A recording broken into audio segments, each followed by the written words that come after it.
Hello everyone, a warm welcome to Global Online Platform. I am Rahul sir, your management educator. Today we are here with a crash course on Unit 5 of Financial Management, one of the most important unit. After watching this crash course, here we are going to cover all the 100% sure topics of management. After watching this crash course, you will feel confident about this unit and you will be able to score good marks from this unit. We have targeted those topics from where NTA always asks questions, and after watching, I guarantee you that you will understand these topics and able to attempt answer these questions accurately. There is an important information for you that we are offering the UGC NET Paper 2 Management course. If you take the course, you will get complete video lectures, full syllabus notes, test series and PYQ PDFs with detailed explanation. This is going to be your target based preparation. The main advantage of this course is if you take the Paper 2 course, you will get Paper 1 course totally free. You just have to download the global online app. Our official, this is our official logo. After downloading, you just log in and you will see the home interface. In the home interface, you see the second button from the left corner, that is store button. You have both the options, that either you can search in the search box UGC NET Paper 2 Management, or just after scrolling you will see the course UGC NET Paper 2 Management. Just select it, and after paying you can access all the contents n number of times. This course is very structured and very comprehensive. This is the right time to take this course because the exam is very close. Point 1. Let's understand what is capital budgeting. Capital budgeting is the process of making investment decision in the long-term assets. It is the process of deciding whether or not to invest in a particular project. All the investment possibilities may not be rewarding. What happens? Generally, capital budgeting is subjected to, first thing you should remember, that it is related to investment decision. Three elements we had discussed: FDI, so it is subjected to investment decision. Then what type of investment? Long-term investment. And later on, here the projects are evaluated by using multiple techniques, and because we have to select the best one, whichever project is best for us, we have to select one, because all the opportunities which we are getting will not give, it is not necessary that all will be beneficial.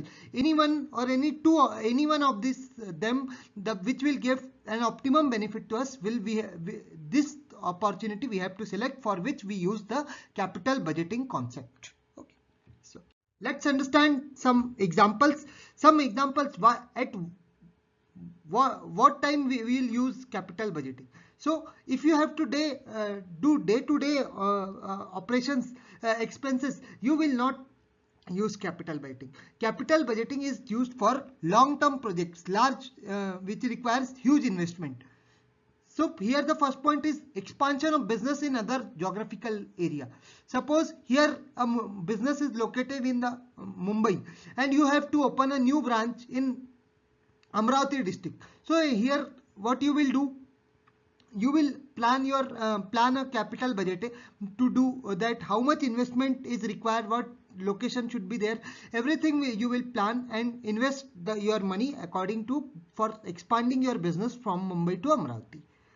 Then replacement of an obsolete equipment. Obsolete equipment is which is damaged to some extent. It is not getting properly utilized and giving the optimum output which it should give.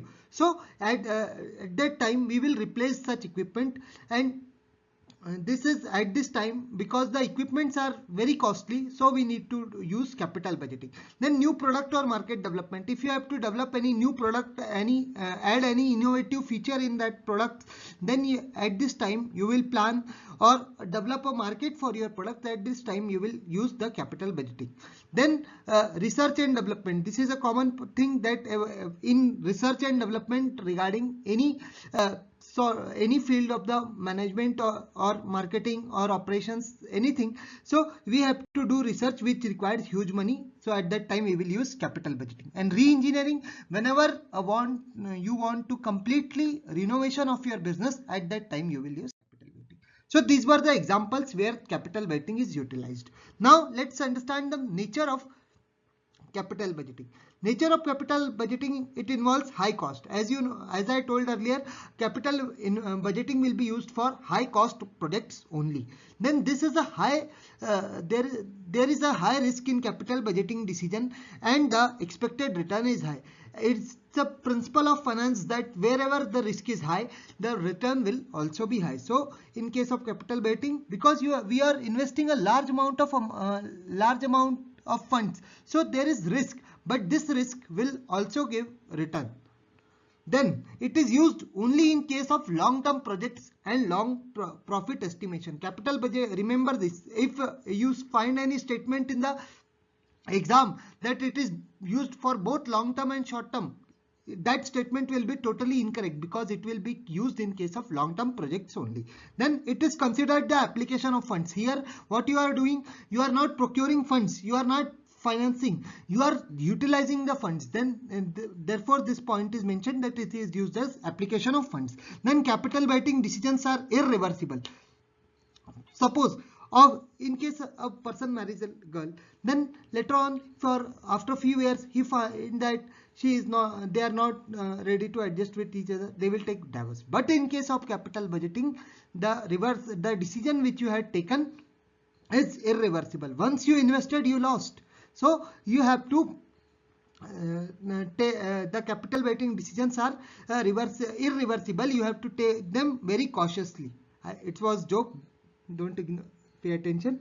Then it is a complex in nature. Capital budgeting is very complex in nature, as so many as a huge risk and huge investment in nature. After long meetings and all that, this decision is finalized. Then it is based on the principle of sunk cost. Sunk cost means what? The cost which you have once paid cannot be recovered.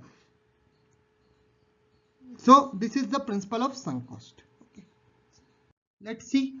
Process of capital budgeting. What are the steps are involved in the capital budgeting process? Let's see.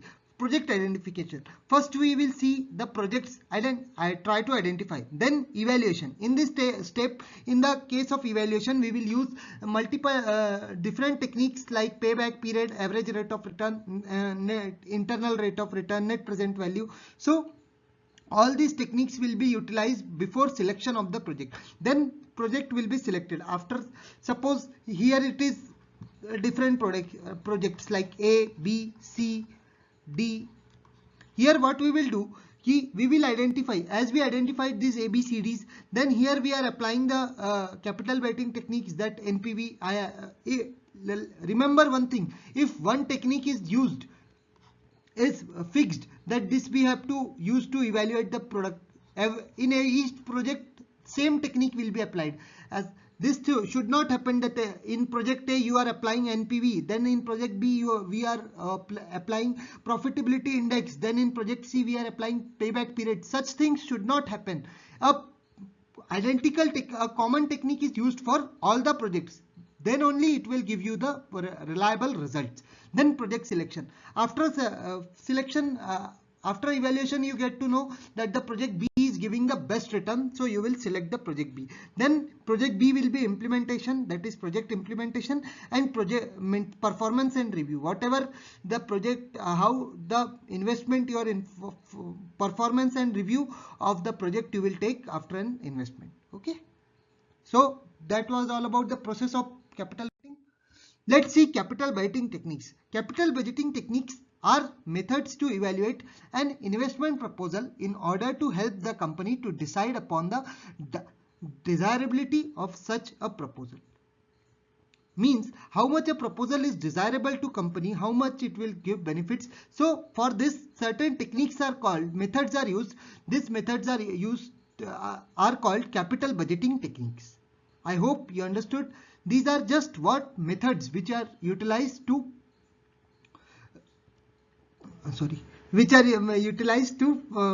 select the best proposal. Here the capital budgeting, the main factor is considered that is time value of money. The classification, let's see the classification. The capital weighting techniques are mainly classified into two categories: traditional approach and modern techniques. Traditional techniques here involves the payback period and average rate of return, which is also called accounting rate of return. And in case of modern techniques, we have three techniques, that is net present value, internal rate of return, and profitability index. Okay, so here you, in case of modern technique, remember PIN, and here PA in case of traditional technique. This you can payback period and average rate of return, traditional technique, and this PIN. These are the modern techniques. Okay, so profitability index, internal rate of return, and net present value. So this was here a chart is mentioned. Here you can see all more effectively that traditional payback period and average rate of return, and in modern we have NPV, IRR, modified internal rate of return, the for future version of internal rate of return, and profitability index. I hope this is clear. Let's see the first technique, average rate of return. It is all average rate of return is also called as the accounting rate of return technique. The average rate of return techniques considers mainly the profit. If you asked in the exam, key both profit and loss will be considered, no, only profits, and that is not only profits, the average of the entire profits which the project earns in its future life, that all years profit will be considered, and their average will be the main aspect for evaluating the project. Okay, so it considers entire life of the project. Then it is relation between the average annual profits and investment. This this is average investment, I am writing in short, and divided by initial investment. This is the formula used to calculate the capital budgeting through ARR. ARR method formula, it's this. I have it in next slide also. Then it ignores time value of money. Time value of money is not considered in case of ARR. Then it involves accounting treatment. As the name suggests that accounting rate of return, this is the another name for this technique, average rate of return. So it involves some accounting treatment. Then next topic point is the net profit after tax and depreciation is considered while calculating the average rate of return. While calculating the average rate of return, suppose this is your EBIT, that is earning before interest and tax, where you get find the profit. So this profit will not be considered. Here the interest will be reduced. Then you get EBT, sorry. Then the tax will be paid, and after this you will get the EAT, exact earning after tax you will get, and the average will be taken of this EAT.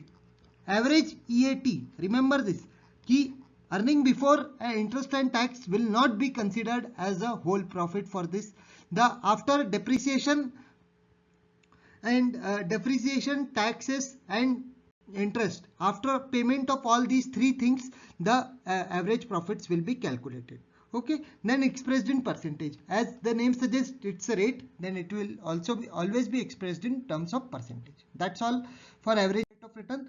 Let's see, in case of average rate of return, what will be the decision rule? What type of decision rule will be taken? If the ARR is greater than the cutoff rate, the project will be accepted, or else if the cutoff rate is less, if the ARR is less than the cutoff rate, the project will directly rejected. Okay, the formula for ARR is average profit into 100 divided by net investment. Okay, so always remember that the profit will be considered, that is earning after tax. Okay, suppose this is the EBDIT, this DIT section will be totally reduced, and after that you will get EAT, earning after taxes.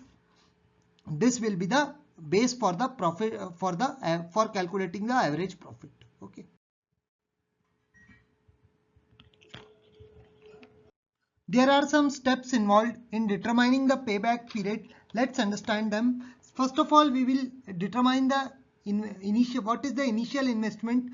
Then after that we will determine what are the cash flows after tax in per year, then determine the military frequency of the cash flow after tax, then we will determine the frequency of the cash flow after tax. Later on, the next determine the year which exceeds the initial cash. If suppose your initial cash flow investment is 10 lakhs, and when in the suppose 4th or 5th year you get the money that is 11 lakhs, your total, the cumulative total becomes 11 lakh. This is the year you will determine, and after that you will take the decision to whether to accept or reject the project. Okay.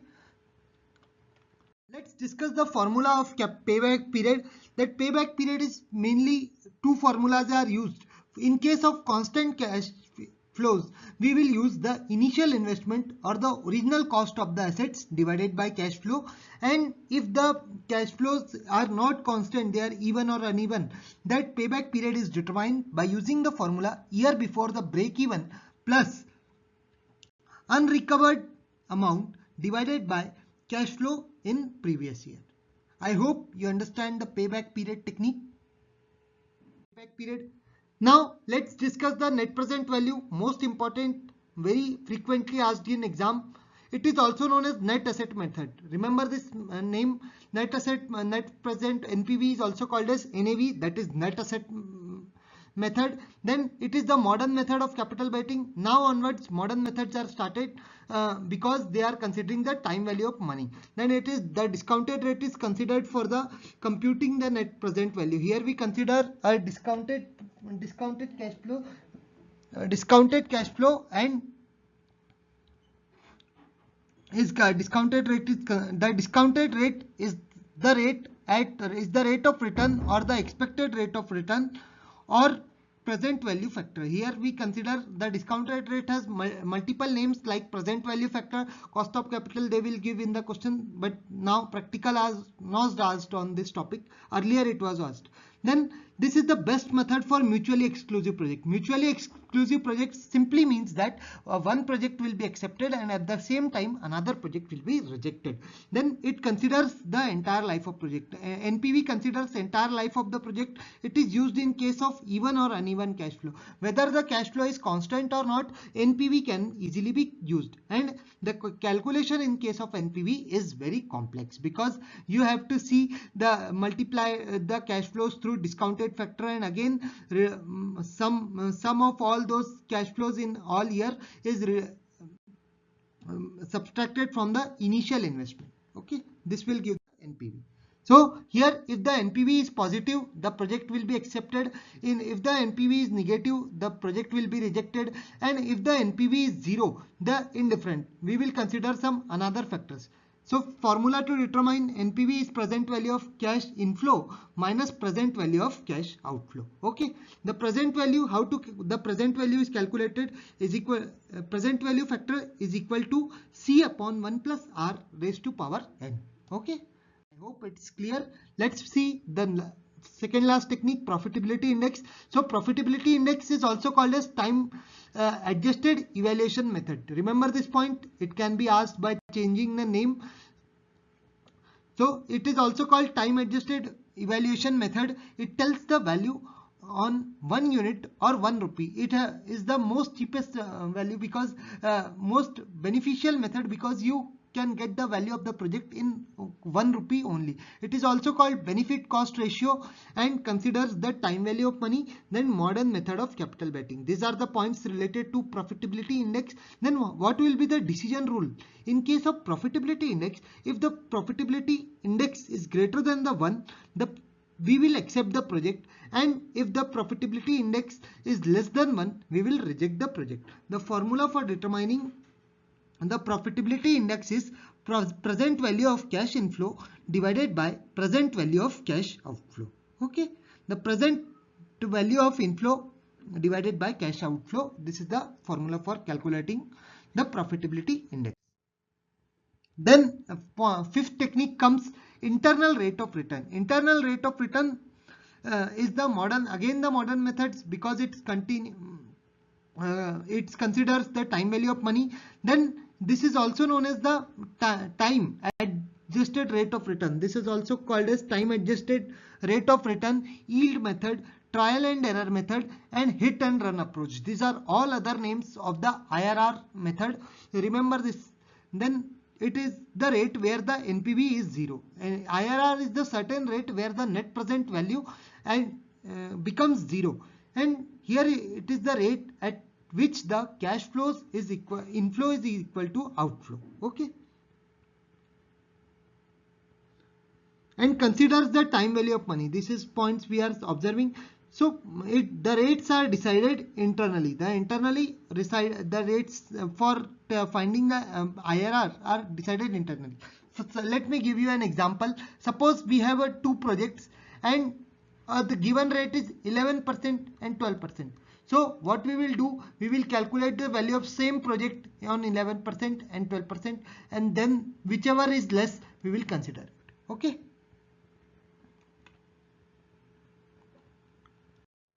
Let's see the IRR decision rule. IRR, if expected rate is if internal rate of return is greater than the expected rate, we will accept the project, or if it is smaller than the expected rate, we will reject the project. Formula to calculate IRR is equal to RA plus NPV A upon NPV A minus NPV B in bracket multiplied by RB minus RA. Here what are the things mentioned? Let's see. RA is the lower discount rate chosen, then RB is the highest discount rate chosen, and NA is the NPV at rate A, and NB is the NPV at rate B. Okay, I hope you might have understood. So let's understand what's dividend. Dividend, if you see this word carefully, the dividend, what it means, divide in the end. Okay. So what actually dividend means? Ki whenever a firm earns profit, a certain portion of the profit is distributed among the shareholders. That we say that it's the dividend which is being distributed among the shareholders. Okay.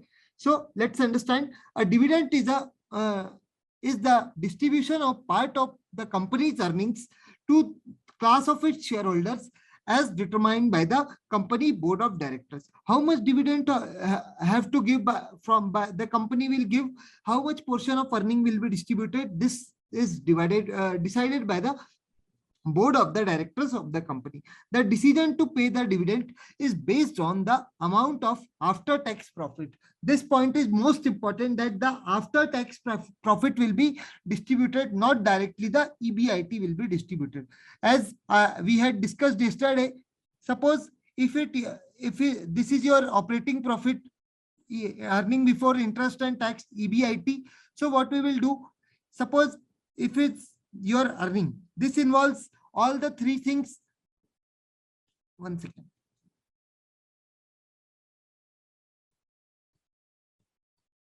This is your main earning. So it involves, it means that is earning before depreciation, interest and tax. Here what you will minus, first you minus the depreciation. Then you will get the EBIT, earning before interest and tax. Then you will lose the, reduce the interest. Then you will get the EBT, earning before tax. Then you will reduce the tax, and you will finally get the earning after taxes. The portion of this EAT, earning after tax, will be distributed among the dividends. Sorry, among the shareholders. Okay. The portion of this EAT will be divided, not the EBIT, because EBIT includes all the interest and taxes which the company has to pay after earning the profit. So after deduction of the interest, tax and depreciation, the EAT, the portion of EAT will be distributed as dividend. I hope this concept is clear. Let's see what are the different types of dividends are available. So cash dividend, stock dividend, scrip dividend, property dividend, share repurchase, and liquidating dividend. These are some the types of dividends which we generally use by a company. Okay.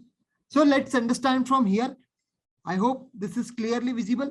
So let's see cash dividend. Cash dividend is the most commonly used type of dividend. This dividend is commonly used here. The dividend is paid in the form of cash. As per the terms, the company pays the dividend in terms of cash. Okay. Then second comes bonus share. Bonus share is also used by the company. Here it is a company issues issues a surplus share when they have low operating cost.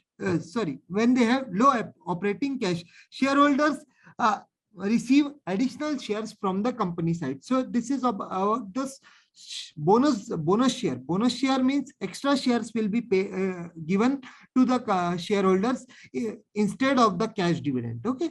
Then share repurchase. Share repurchase means buyback of the own shares by the company. Here, in case of share repurchase, as the name suggests, repurchase, the company buybacks its own share. Then reduce the number of the shares outstanding. Whatever the shares are outstanding, the company reduce its figure by taking them back from the shareholders. Okay. Then property dividend. Property dividend is the payment made in the form of assets. Instead of cash, instead of any share, a company pays makes the dividend available in the form of an asset. So this is property dividend, and the value of the asset is restated as per the time of payment. The value of the asset will be restated at the time of payment from the company side. Property dividend is generally not practiced in our India. Okay. Very few companies use this type of dividend. Otherwise, mostly cash and bonus dividends are paid.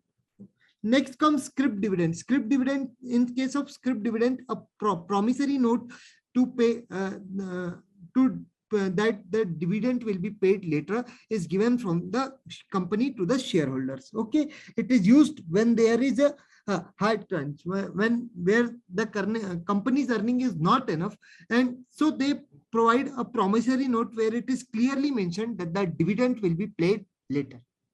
Okay. Let's understand the liquidating dividend. Here the liquidating means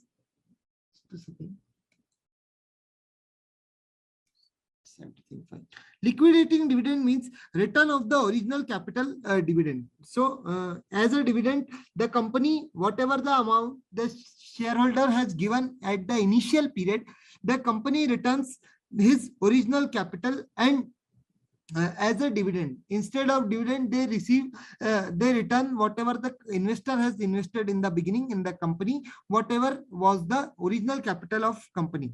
So liquidating dividend, as the name suggests, here the company's position is getting worse and it is going to end its life.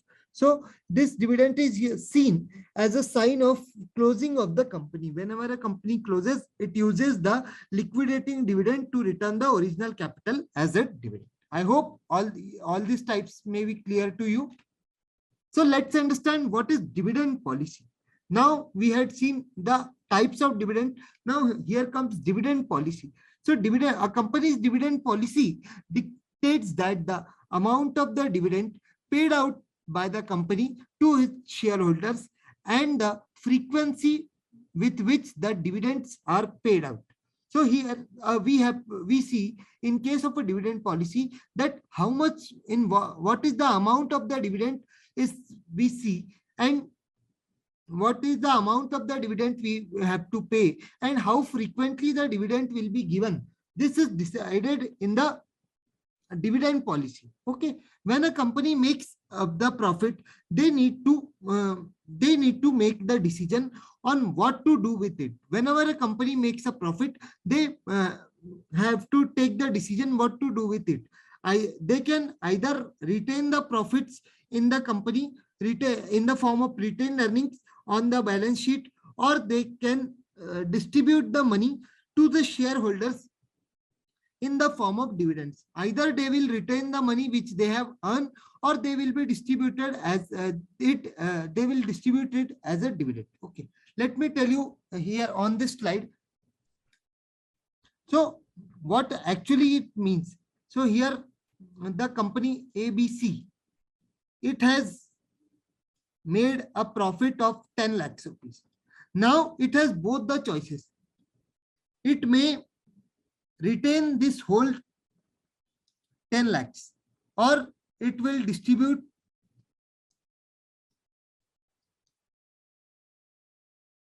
in form of dividend. Let's understand what will be the consequences if the company retains or if it distributes. Suppose if a company has to expand its own business, it will retain the earning. No, the dividend will not be paid. But if a company has to attract the future, in future to that the investor should come and invest in the company and become the shareholders. So at this time, the dividend will be distributed so that the market position of the company will improve in the marketplace. Okay. The position of the company, the goodwill of the company matters a lot in a market. So it will only be enhanced by distributing the dividend, not retaining the dividend. Okay.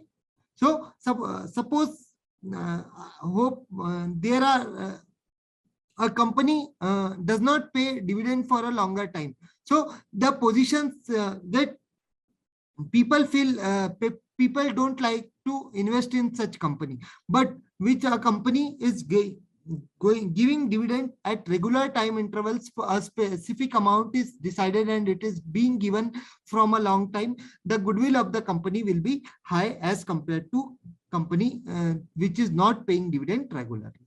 Okay. So let's discuss the dividend policies. We have 4 dividend policies: regular, stable dividend policy, irregular dividend, and no dividend. These are the 4 types of dividend policies which we have to understand. Let's understand one by one. So what is the stable dividend policy? A stable dividend policy is the easiest and the most commonly used. If it's asked in the exam that which type of dividend policy is easiest and most commonly used, mark the stable dividend. Okay. The goal of this policy is steady and predictable dividend payout each year. Every pre-decided amount will be paid every year in the form of stable, in case of stable dividend policy, which is what the most investors seek, which is what the investor, whether the earnings are up or down, the investors receive the dividend. It does not matter what the company is earning in that particular financial year. The company will have to pay the fixed dividend which it has at regular intervals, which has decided as per the stable dividend policy. Okay. Either company earns in lakhs or loses in thousands or loses 10,000. The company will have to give the dividend in case of dividend policy anyhow. Okay. In case of stable dividend policy. Then we have regular dividend policy. In this type of dividend policy, profit distribution to the shareholders is made at the usual rate at regular time interval. Here the usual rate and at regular time intervals, the dividend will be distributed as per the regular dividend policy. It's very simple. Then irregular, it's just opposite of regular dividend policy. In this type of dividend policy, companies don't pay dividend regularly. Companies don't pay dividend regularly due to various reasons. There are certain reasons where the company is not paying the dividend regularly, such as the liquidity. Liquidity means the conversion of the product into cash, sales into cash. Then volatility in the future earnings. There is some company is feeling some fidelity that what will be its future earning, etc. And in fact, the companies following the dividend strategy are exactly opposite in the nature of the company, which is with regular dividend policy. The position of the company who is using the irregular dividend policy will not be much better rather than a company who is using the regular dividend policy. The goodwill of the company of this company, whosoever is using the regular dividend policy, will be better as compared to the company using irregular dividend policy. Okay, they don't have the history of stable earnings.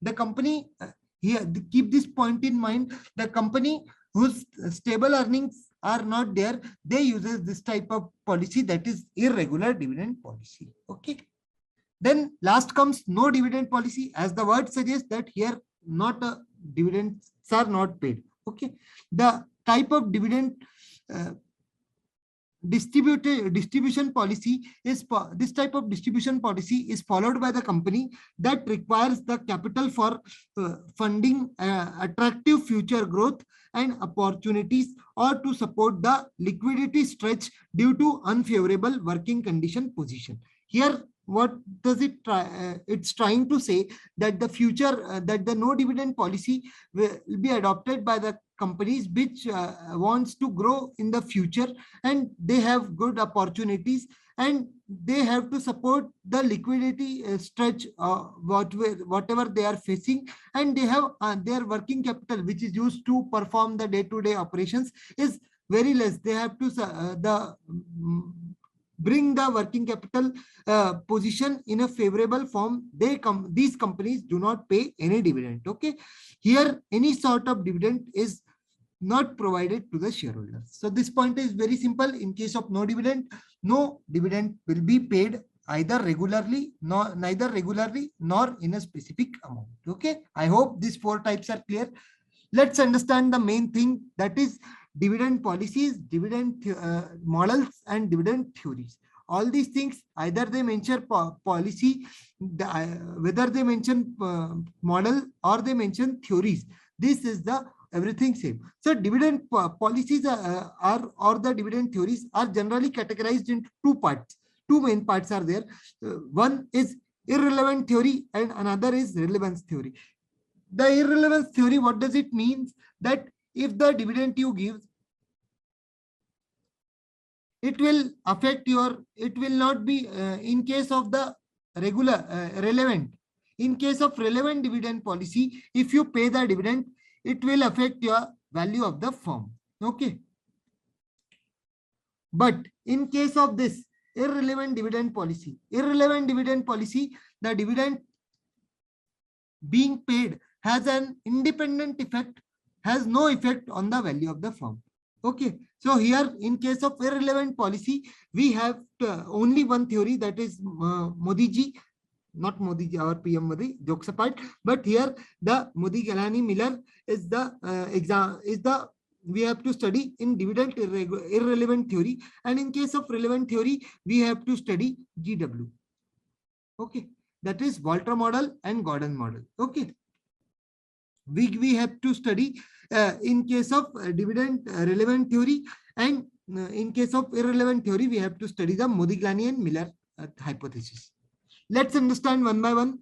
Let's understand the Walter model. Walter. Okay. Jokes apart. So this model was given by James C. Walter. James C. Walter, remember this name? The Walter model was given by the person named Walter who eats a lot of James, which we used to eat when we were in child position. In our childhood, we have ate a lot. So it's Walter model was given by James C. Walter. That it's the relevant model of dividend. It's a relevant model of dividend. This is also you need to remember. And dividend affects the value of the firm. What did Walter say? That he said that the whatever dividend the firm will pay, it will have a direct impact on the value of the firm. If dividend is paid, the value of firm will increase, or vice versa. Suppose if a company pays the dividend, its value will increase, but in case a company who is not paying dividend will not have any impact on the its value will decrease. Okay, let's understand this point once again. When the company who is paying the dividend will have a positive impact on the value of the firm, but the company who is not paying the dividend have a negative impact on its value of the firm. It highlights the relation between R and K. R and K R we have discussed yesterday, that is internal rate of return, and K we have discussed. K means the cost of capital, that is internal rate of return are and cost of capital are the two major aspects which are being studied in case of Walter model. Okay, then IRR is the internal rate of return and K is the cost of the capital. Okay, then it is also called share valuation model. This name also keep this mind in name, because sometimes the examiner changes the name and asks the question. So Walter model is also named as share valuation model. Okay, so all these things normally, in case of, always remember what will be asked from these theories and these topics. Number one, it's assumption, most important. Then who is the developer? Okay, then the formula. Okay, and then any sort of relation or condition. Just these are the four things which you have to remember. That is assumption, who is the developer, then what is the formula he has given, and what is the relation or the conditions, and where what type of dividend will be paid. Let's understand the condition relations in Walter model. Before that, let's study the assumptions of Walter model. Assumptions are specifically most important of the Modigliani-Miller model. Every time they have asked. Okay, but we need to keep in mind all the assumptions of the different dividend model and the capital structure theories which we have, and the CAPM, APT, and Henry Markov's risk analysis model. These are the most important models of which the assumptions of which models should be on our tips. Then only we will able to score marks from such type of questions. Okay, then let's understand the Walter model. Walter model says that the all financing done by the retained earnings, no external financing will be used. He said that whatever financing we need to do, we will do by using the retained earning. No external debt will be used. Okay, means no external financing will be used. Then business risk is constant. Here the business risk will be constant. Then IRR and K means the internal rate of return and cost of capital will be constant. Fourth point says that the company has indefinite perpetual life. Suppose if in place of the indefinite you see definite in exam, that statement will be totally incorrect. So remember, a company's life is indefinite as per Walter model. Okay, then earnings of the firm are either distributed or reinvested. Suppose here the word reinvestment also means that retained. Okay, then the earnings of the whether either the company's earnings will be distributed as a part of as a dividend, or the earnings will be reinvestment for the future growth. Anything can happen. It was the assumption by James C. Walter. Okay, then the EPS and DPS does not change. It will be constant. The earning per share or the dividend per share will be constant, and there will be no taxes. This assumption is totally common in case of any type of dividend theories, that there will no taxes will exist. So let's recall in quick. Let's make a quick recall. In case of Walter model, the financing will be done through retained earnings. No external sources will be used. Then business risk will be constant. IRR and cost of capital will be constant. EPS and DPS does not change. Then no tax exists. Then earning of the firms are either distributed or reinvested, and company has an indefinite perpetual life. I hope now the assumptions will be, you will not forget. So let's understand the three conditions which happens in which is seen in the Walter model. So here a firm has passes through three stages, that is growth firm, decline firm, and normal firm. In case of decline firm, in case of growth firm, the internal rate of return will be greater than the cost of capital, and here the correlation between the market price of the share and the size of the dividend will be negative. So you have to remember this as it is. And what will be the decision? That the 0% payout, no dividend will be paid. In this, the first case where the return is maximum greater than the cost of capital, here 0% payout will be there, means no dividend will be paid. Then in case of decline firm where the company is losing, so making losses. So in this case, the return is less than the cost of capital. The internal rate of return will be less than the cost of capital. Here there is a positive correlation between the market price of the share and size of the dividend. This will be positive correlation, and 100% payout will be there. The principle behind the 100% payout is that company is not getting much money, not earning much money. So she pays the dividend so that they can attract the shareholders in future to invest in that company, by which they can get some funds. Okay. So this is the motto behind the 100% payout in case of decline firm. Okay. I am telling this because such type of things can be asked in the assertion reason type questions. Okay. Then in case of normal firm, in normal firms, the R and K have equal. They are both are independent. Return internal rate of return is equal to the cost of capital. Here no correlation is there, and the decision optimum payout will be there. Okay. I hope this chart is clear. Here all the conditions are mentioned. Let's understand the mathematical representation formula by Walter. Walter has given a mathematical model for the above made statements, whatever assumption he made here. So the formula is P is equal to D upon KE plus R by KE, E minus D upon KE. Okay. So this formula, if you write once or twice or thrice, you will keep in mind. Okay. What does P indicates? P indicates the market price of share. Then D indicates the dividend per share. R is the rate of return on the firm's investment. K is the cost of equity, and E is the earning per share. Okay.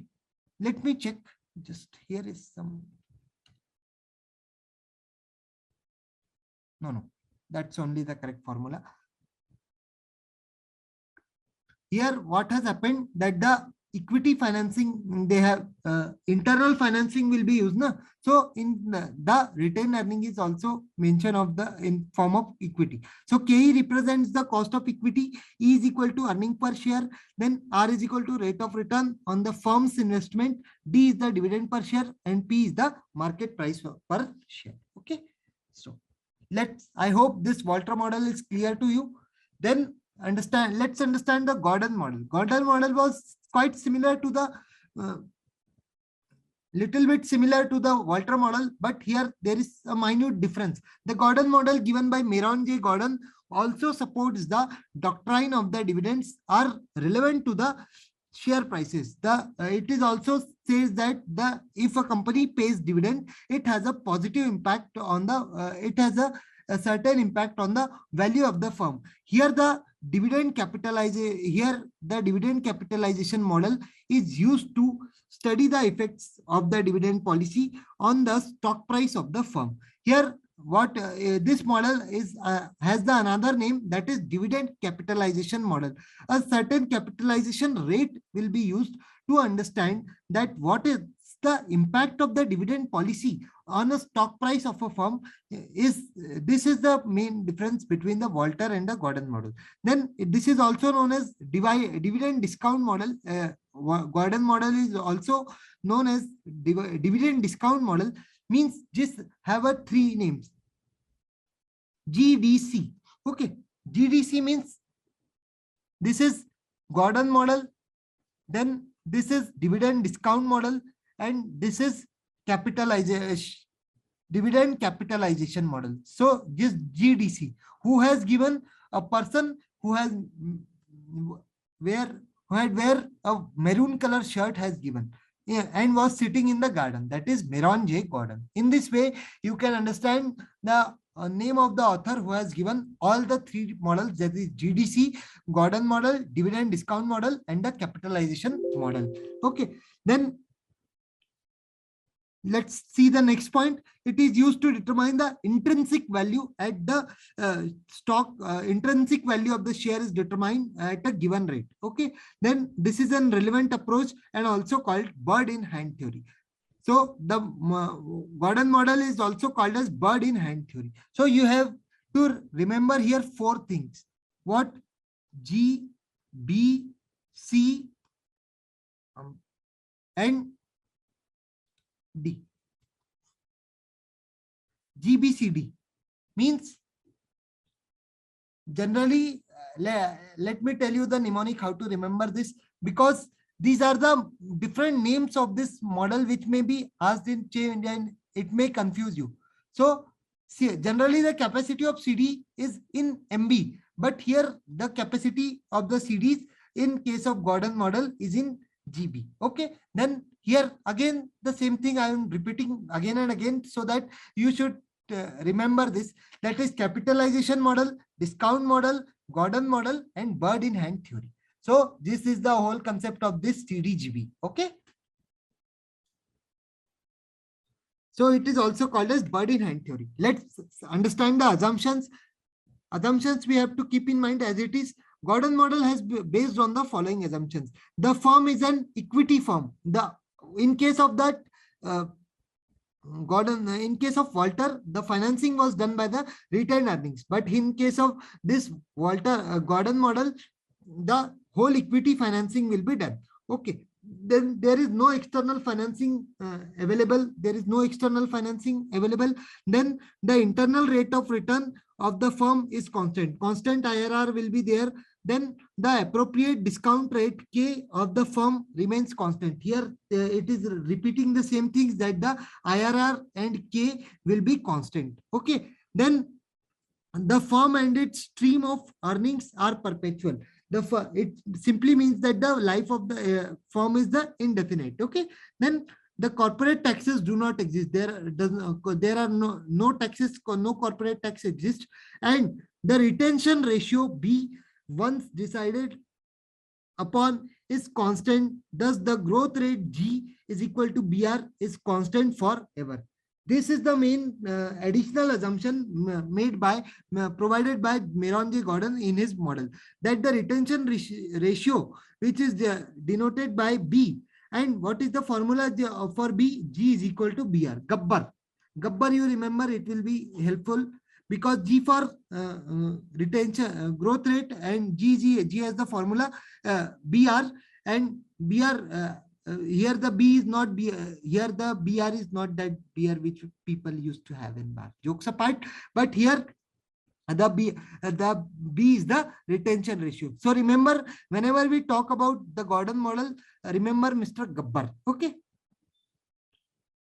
Then K is equal to BR is equal to G. It has a condition is not fulfilled. If this condition is not fulfilled, we cannot get the meaningful value of the share. If the K is greater than BR, the cost of capital is greater than BR and it is equal to G. If this condition is not fulfilled, the value of the firm, the meaningful value of the firm will not be determined. Let me tell you in differently. So here I am writing, this condition is very much required to be met successfully. That is K is equal to 9. 1 second.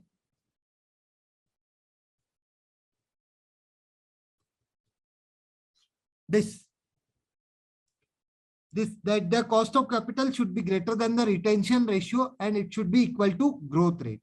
If this condition meets, we can say that the value of the stock can be easily determined. Okay.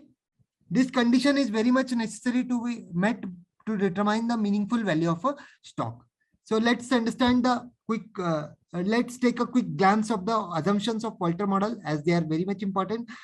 It is based on all financing is done through equity mode. Then external financing is not done. No external financing is done. IRR and K both are constant. Then firm has a perpetual life. Then no tax exists. and the retention ratio B, and the retention ratio is constant, and thus the growth rate G is equal to BR. Gabbar is also constant forever. Okay, G is equal to BR is K is greater than BR is equal to G. If this condition not met, the value can be meaningful value of the stock cannot be determined. So these are all the assumptions of Gordon model. Let's understand the reason behind bird-in-hand theory. Why the theory is this? Why this model is called as bird-in-hand? Investors are rational. There are certain reasons behind this, that the investors are rational. Then investors are risk averse. Risk averse means they don't like to take the risks. So here the investors are risk averse. They don't want any risk, and the future, they think that the future is uncertain in case of amount and timing. In case of the future, in case of the amount and timings, the future is uncertain. So what an investor thinks, that whatever we are getting, we should take it right now. It doesn't matter whether the price is high or not. The price is not the concern. Whatever we are getting, we should get it now. So the last line is most important. Investors prefer the current dividend rather than the higher dividend at the future. Okay. Here it is not present.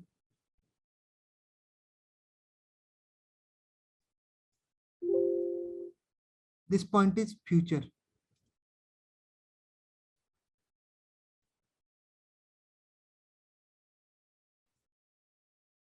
So last point I will repeat once again.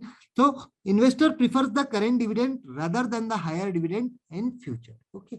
Suppose, for example, if a person is getting the share price at 110 rupees, so he will buy. Instead of buying a share which cost 90s, and in future he will get a dividend of rupees 50 on it. So instead of this, if he will buy the share which price has rupees 110, and the dividend currently being paid is only 20 rupees. So he will pay the premium price, but takes the dividend which is offer at this time, because they don't want to take risk in case of future benefit. Let's understand the formula given by Miron J. Gordon. P is equal to EI 1 minus B divided by K minus BR. Okay. So P is the price per share, K is the cost of capital, EI is equal to earning per share, then B is the retention ratio, and 1 minus B is the payout ratio. Okay. So G is equal to BR, growth rate, R is equal to internal rate of return. Okay. So Gabbar, you remember, G is growth rate, B is retention ratio, and 1 minus B is the payout ratio. Okay. I hope this model is clear to you. Then Modigliani-Miller dividend theory. Let's understand this. It is most important from the exam point of view. It was given by Franco Modigliani and James Miller.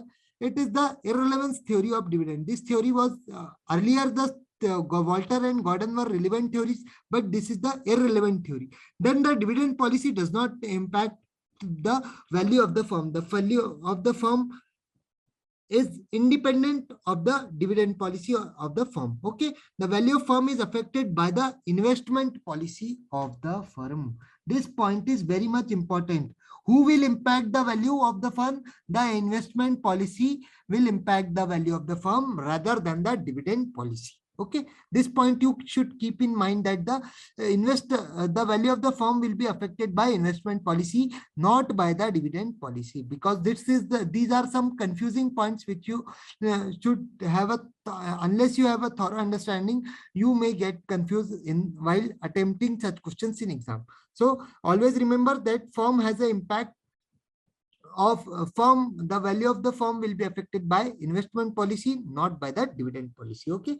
Then investors do not check the dividend history.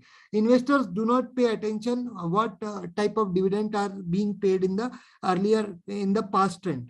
So the last point come, market price of share does not affected by the dividend. Whatever the dividend is being paid, the MPS market price of share will not be influenced. Let's understand the assumptions of Modigliani-Miller model, dividend theory. So perfect capital market exists. It's the common assumption that the perfect capital market will exist in case of either it is capital structure or it is dividend theory. The Modigliani-Miller has said that the perfect capital market will exist, which is in reality, it's just a myth. Then here the investors are rational. Here the no transaction cost are there. Then the free to access the information, investor are free to access. Then no large investor influence the market securities. Low large investor influence the market securities. Then no taxes. Assumption 2, no taxes. Then third is the investment policy is not changed by the company. The investment policy will be constant as it's not changed by the company, and investors are certain about the future market price and the dividend. Here they have given a major assumption. He has given a major assumption that investors will be know in advance what will be the future market price and what will be the dividend they will get. So this model was the irrelevant model, but its assumption are most important. Many times they have asked question from this, specifically the assumptions. All the three models which we have discussed, mainly the assumptions and formulas are important. Let's see the formula of Modigliani-Miller model. So here P0 is equal to D1 plus P1 divided by 1 plus KE. In bracket 1 plus K whole divided by 1 plus KE. Okay.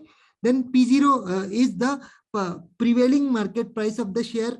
K0 is the cost of equity. K is the cost of equity capital. D1 is the dividend to be received at the end of the period 1. And P1 is the market price of the share at the end of the period 1. So this is all about the dividend policy, dividend theories, which we have studied. All this topic is very much important from the exam point of view. Just there are only three models which we have to study, that Gordon, Walter, and what is that? And this Modigliani-Miller model. Their assumptions are very important and their formulas are very important, and developers. I have told earlier, these three things, if you keep in mind, you will easily can attempt any type of questions asked from these dividend theories accurately. Let's understand what is working capital management. As the name says, working capital management is defined as the current asset minus current liability is a business tool that helps the companies effectively make use of its current assets and maintain sufficient cash flow to meet the short-term goals and obligations. Okay. What is working capital? Basically, in common terms, if anyone asks you, you will say just sir, this current asset minus current liability is working capital.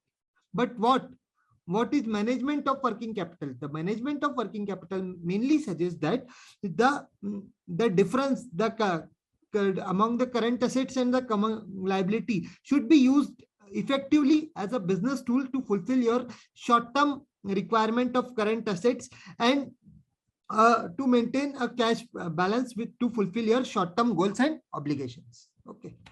So let's understand what is working capital. That was working capital management in here. Now it is working capital.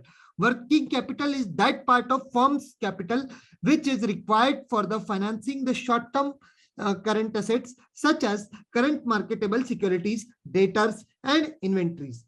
Funds thus invested in the current assets keep revolving fast and are constantly converted into cash, and this cash flow out again in the exchange of another current assets. Working capital is also known as circulating, revolving, or short-term capital. So these are some names of working capital, that it is also called as revolving capital, then circulating capital, and short-term capital.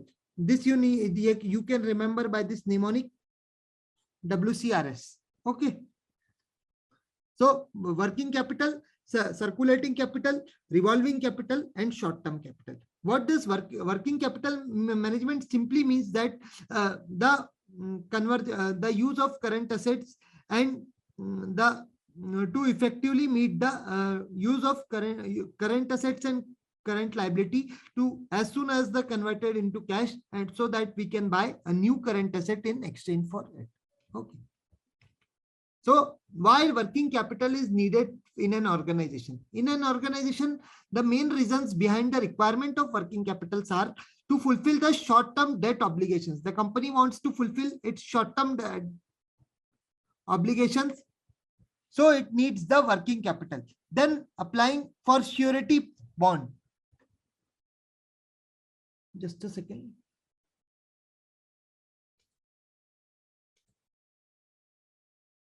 So we applying for a security bond. We have, if you have to apply for a security bond, you need some working capital because some certain amount is needed to be deposited. So this for surety bond, you need working capital. Then growth and expansion. As you know that the working capital fulfills the purpose of day-to-day operations in an organization. So if an organization wants to grow and to expand its business, it will require the working capital to fulfill its day-to-day requirements. Then emergency preparedness. Emergency preparedness working capital is very much important. Certain amount of a working capital is kept aside because in case of any contingent situation, we can use that working capital to fulfill the necessities at that time. Then seasonal differences. Seasonal differences are very much suppose some products are seasonal and the manufacturing firms use this seasonal working capital to fulfill that, but at the rest of the time when the season is over, they have to maintain a certain amount of working capital to fulfill the monthly or daily requirements like rent, electricity bills. These are not part of working capital. It generally considers the current assets and current liabilities, but some of the current assets are also required when the season is not there. So to meet that requirement, we need working capital. Last one, attracting the investor. If an organization has a good amount of working capital, the investor will attract towards the organization to invest and to buy its share. Okay. So let's discuss the importance of working capital management. Now, in the previous slide, we discussed the need of working capital. Now we're discussing the importance of working capital management. It improves the liquidity and solvency position. A firm's liquidity and solvency improved as per if it manages the working capital in a proper way, then ensures uninterrupted business operation. If you have you are maintaining a proper amount of working capital, managing it properly, then your business operations will flow smoothly. Okay, then increase in profitability and productivity. Your productivity and the productivity of an organization and the profitability improve as per the proper maintenance of working capital.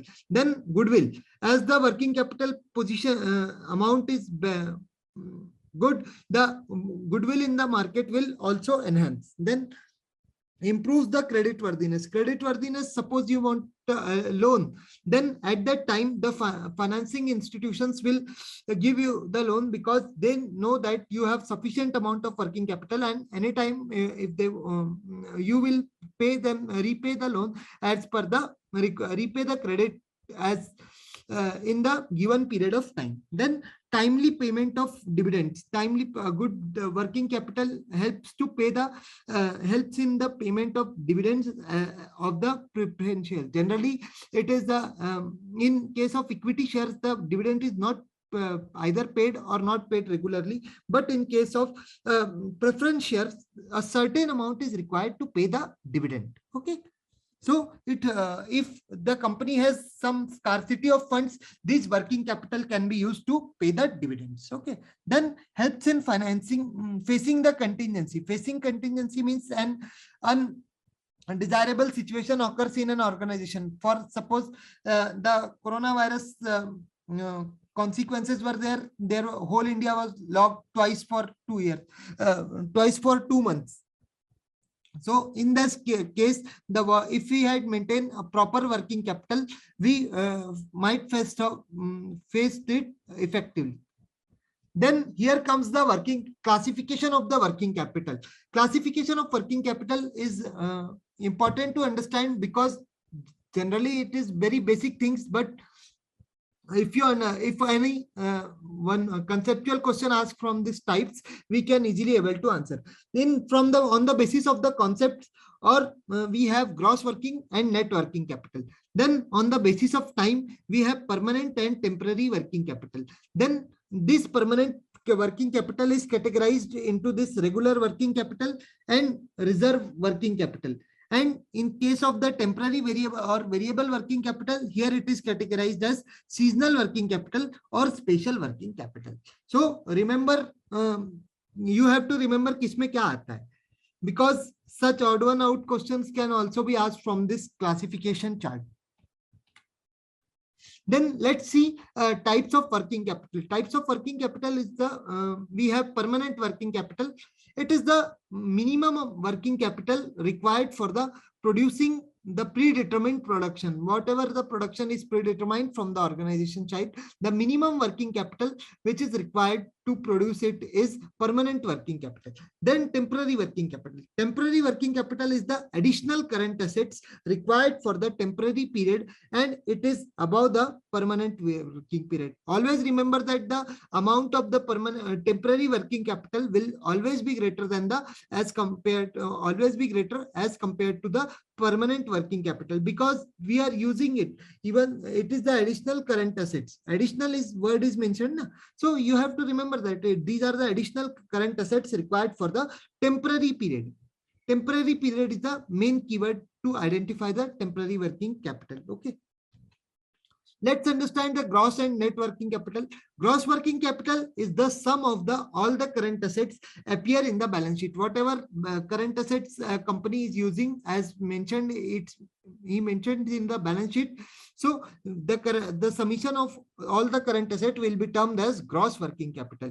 Current assets are these assets which can be easily convertible into cash.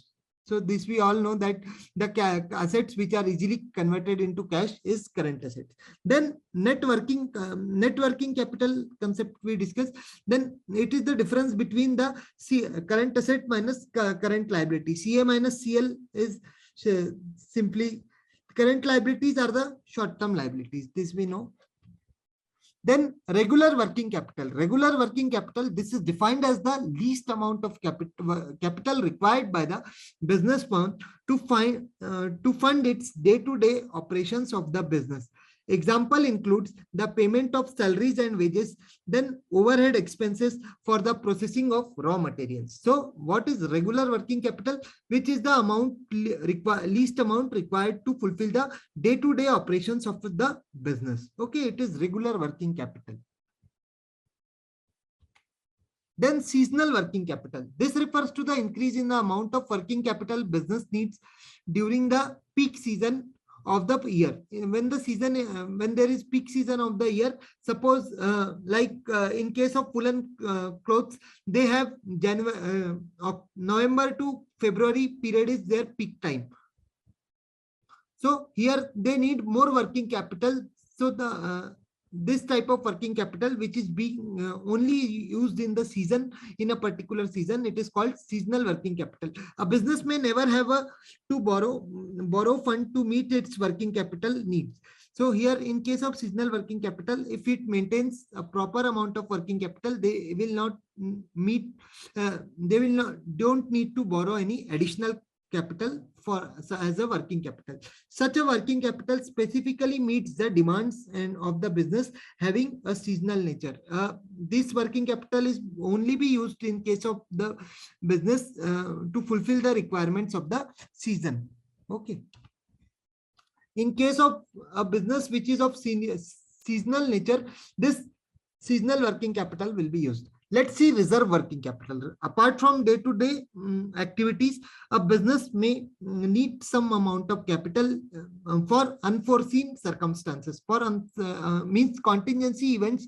If any type of contingency event occurs, a business, some amount of funds are kept separately to use at that time. So reserve margin working capital is nothing but the amount of capital kept aside apart from the regular working capital, the amount which is separated from, suppose this is your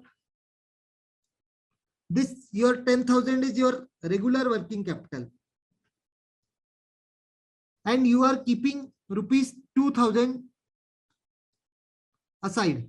So this is your what? This is your reserve working capital. Okay, I hope the concept is clear. Then special working capital.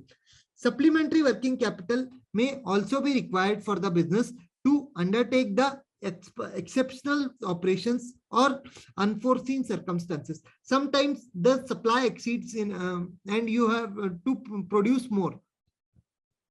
Sometimes the demand exceeds as compared to supply and you have to produce more. At that time, you will need some extra working capital. This is termed as the special working capital. Supplementary working capital may also be required to the business to undertake the exceptional operations. Then the capital required for such circumstances is termed as special working capital. Suppose your production is everyday production is 10,000 units, but if the customers are increasing and they are more, they are getting more for this is can be easily used, mainly used for the seasonal goods, and the customer base of the company increases and then the production turns into 15,000 units per day. So the amount which is required to 5,000 extra to produce the 5,000 extra units, this unit will be funded through the special working capital. Okay.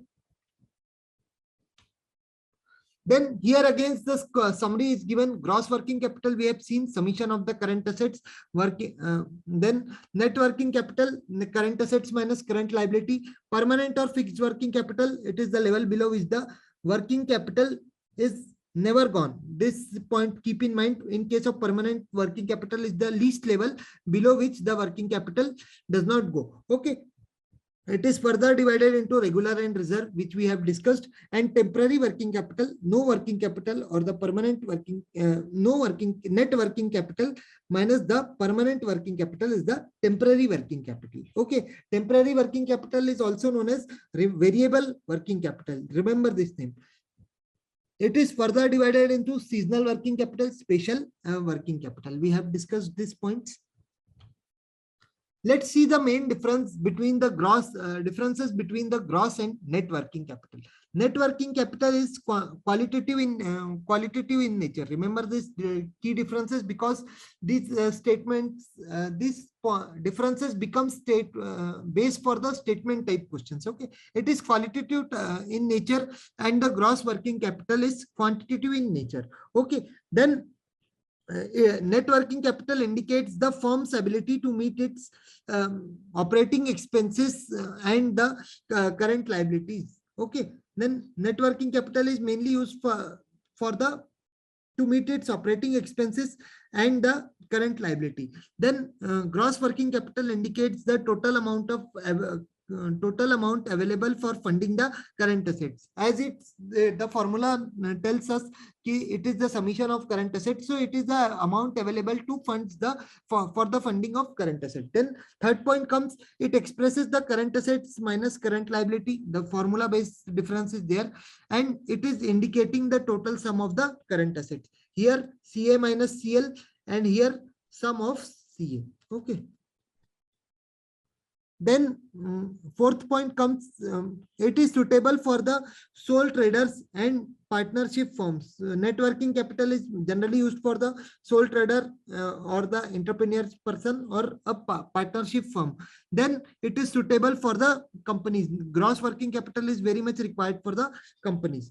Then next point comes that it is useful to find out the true of the financial position. It is useful to find the true position of financial position of the company. What is the true financial position of a company will be told by the net working capital, and it cannot be it cannot renewal the true financial position. Gross working capital will not indicate the true financial position. Why? Because it is not including the current liability. It is only dealing with the current asset. So it won't be able to tell the financial position of the company. Okay. I hope you understood.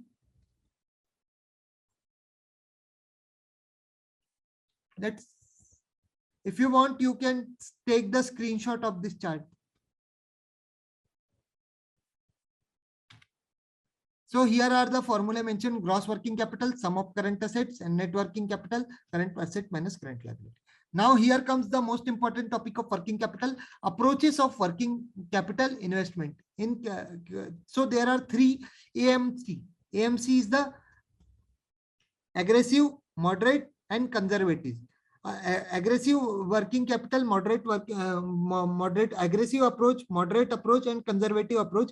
These are the three approaches of the finance working capital investment. So let's see aggressive approach to working capital financing. There was the sorry, this word should be investment financing.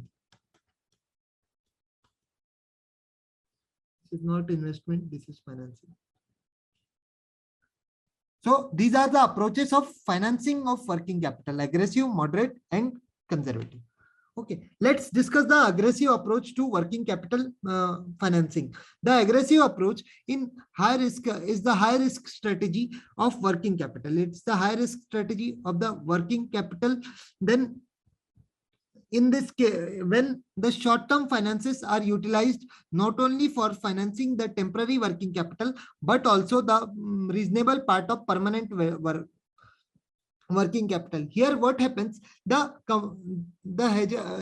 company is taking a risk. Why? Because they are using the short-term sources of finance to fulfill the requirement of both the temporary and permanent permanent working capital. Okay, let's see the advantages and disadvantages. The advantages that low financing cost and high profitability. Here the profitability will be high and low financing cost as the short-term sources are used. Then lower carrying and handling cost. The carrying cost and handling cost will also be low. Then highly efficient working capital management. Working capital will be managed efficiently. Okay. The disadvantage. What are the disadvantage of using the aggressive approach? Insolvency risk. As the short-term sources are being used, so there is a huge high risk of insolvency. Then lost opportunities and unexpected shocks. If you use the current short-term sources of finance for financing both the temporary and working capital, then at this time you are taking the huge risk and it may result in undesirable consequences. Okay, I hope this your aggressive approach is clear to you. Let's understand the conservative approach. What does conservative? Conservative are risk-free. Here the company is not like don't prefer to take any risk. Conservative approach is the risk-free strategy of the working capital financing. A company adopting this strategy to maintain the higher level of current assets and therefore the higher working capital. In this case, the working capital is financing. The company is adopting the strategy to maintain higher level of working assets. Here, the more current assets will maintain to a good level there, and therefore it will result in a higher working capital. Then, what is the financing strategy? Financing strategy means long-term sources will be financed. Long-term sources will finance the fixed assets plus permanent working capital plus the part of temporary working capital. Then short-term funds will be financed that the remaining part of the temporary working capital. Whatever temporary part of the temporary working capital is remaining, they will use the long-term sources of finance to both they will use the short-term finance to fulfill the temporary working capital, and permanent working capital will be used to finance the long-term sources will be used to finance the permanent working capital. In short, I am writing here that the permanent working capital will be financed through long term. Okay. And the temporary working capital will be financed through short term. Okay. So this is the whole crux of the long term, conservatives. Then advantages and disadvantages. The smooth operations with no stoppage. Here you are using the appropriate sources, so here there will not be any interruption in your business. The flow of the business will be smooth. Okay, then no insolvency risk. Here we are using the appropriate measure, so there will be no risk of insolvency. Let's discuss the disadvantage. Disadvantage: higher interest costs. The interest costs are very high. Then funds are kept idle. Then here higher carrying cost. The carrying cost is also high, and the inefficient working capital management. The working capital management is inefficient. Okay. I hope this clear. The interest rate will be high, interest cost will be high because the long-term sources are being used. So the interest will be high. Okay. Let's discuss the matching approach. Maturity or matching approach suggests that hedge risk by matching the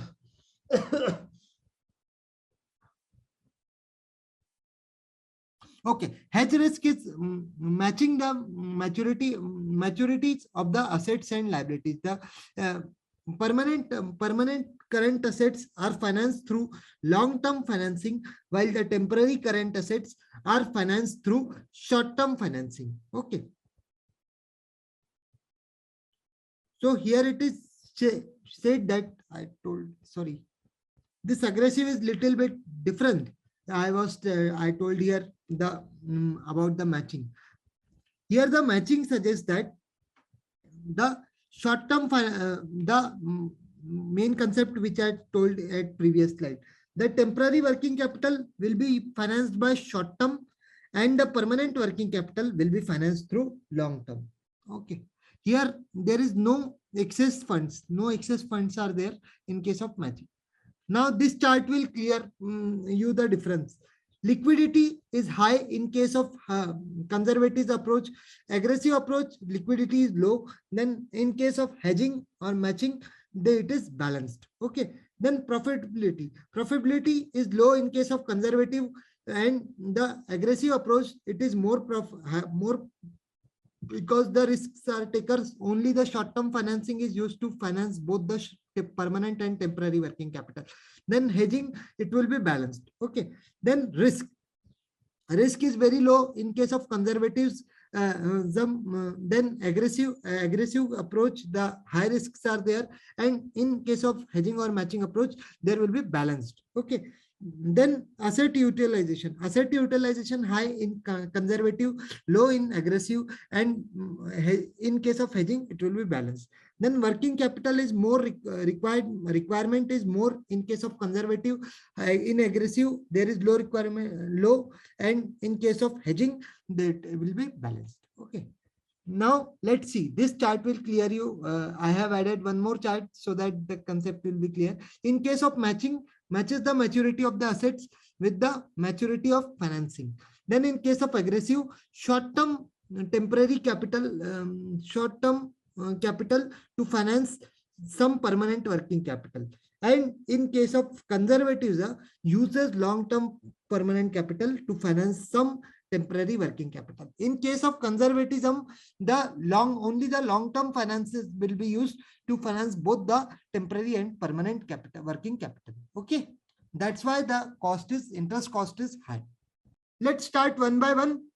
So first we discuss what is portfolio management. A portfolio management is the art and science of selecting and overseeing a group of investments that meets the long-term financial objectives and risk tolerance of a client, a company, or an institution.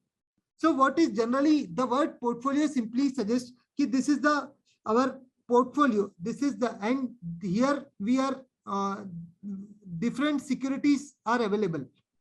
So in this multiple, where one should invest to get at a minimum risk and at a maximum return for a long term. If one wants to invest, how we should invest. So this is the main concept discussed in the portfolio management.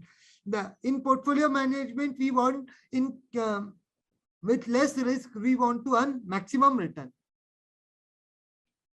Then we discuss risk management. What is risk management? Risk management is the process of identifying, assessing, and controlling the threats in an organization's capital and earning. These risks stem from the variety of sources, including the financial uncertainties, legal liabilities, technology issues, strategic management errors, and accidents and natural disaster.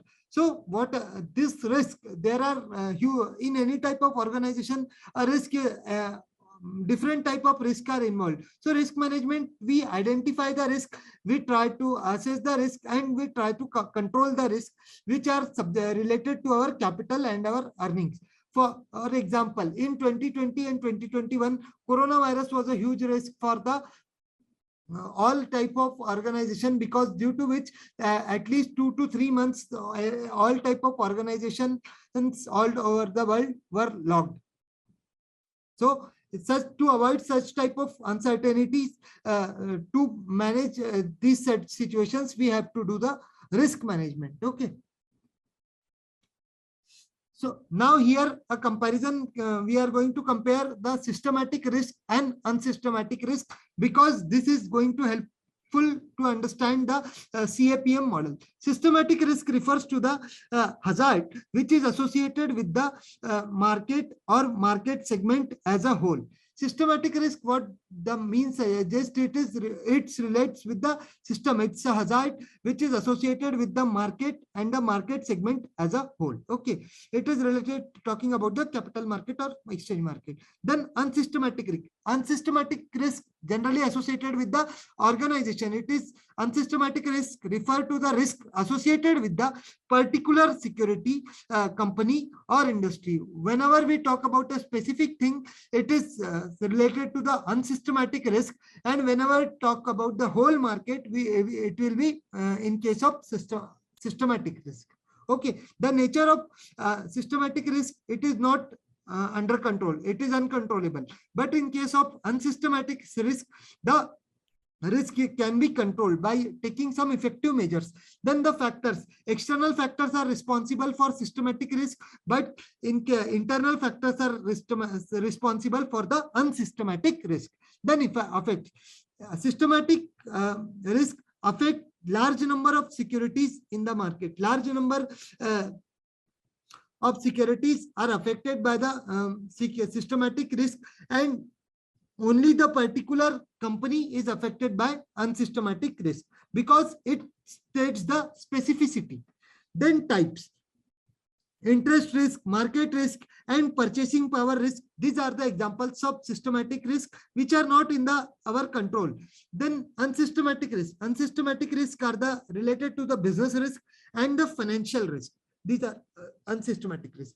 Then the protection to asset allocation is the measure which can be used to avoid protect from systematic analysis, and portfolio diversification is the measure which can be helpful to manage the unsystematic risk. Okay, to avoid unsystematic risk, we can use the portfolio diversification, whereas we will invest in multiple securities so that our risk will be diversified.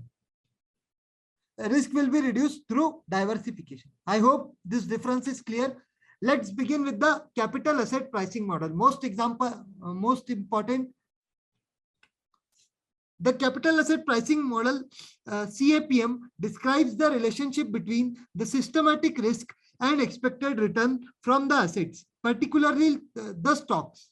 Okay. So what CAPM model tells, it describes the relationship between systematic risk and expected return for the assets. Suppose in exam it comes, it states the relation between the unsystematic risk and expected return. The statement will be totally incorrect because only the unsystematic risk will be considered.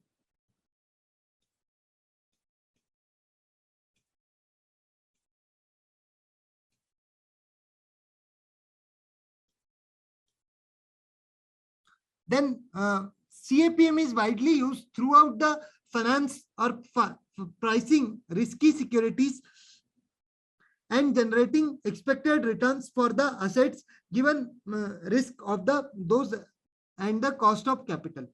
CAPM is also known as the best measure of for measuring the equity source of capital. It is the best measuring tool for measuring the equity for the cost of measuring the cost of equity share capital. Okay, if it asks in exam which among the following is the best measure of equity share capital, so mark it as CAPM model. Okay. Then who are the developers of CAPM? This option recently in the past 2 to 3 exams, this is asked. These names are very important because this is asked in exam n number of times. So who are the developers of CAPM? William Sharpe, John Linter, Jack Tonier, and Mosim. So to remember this name, you can relate is that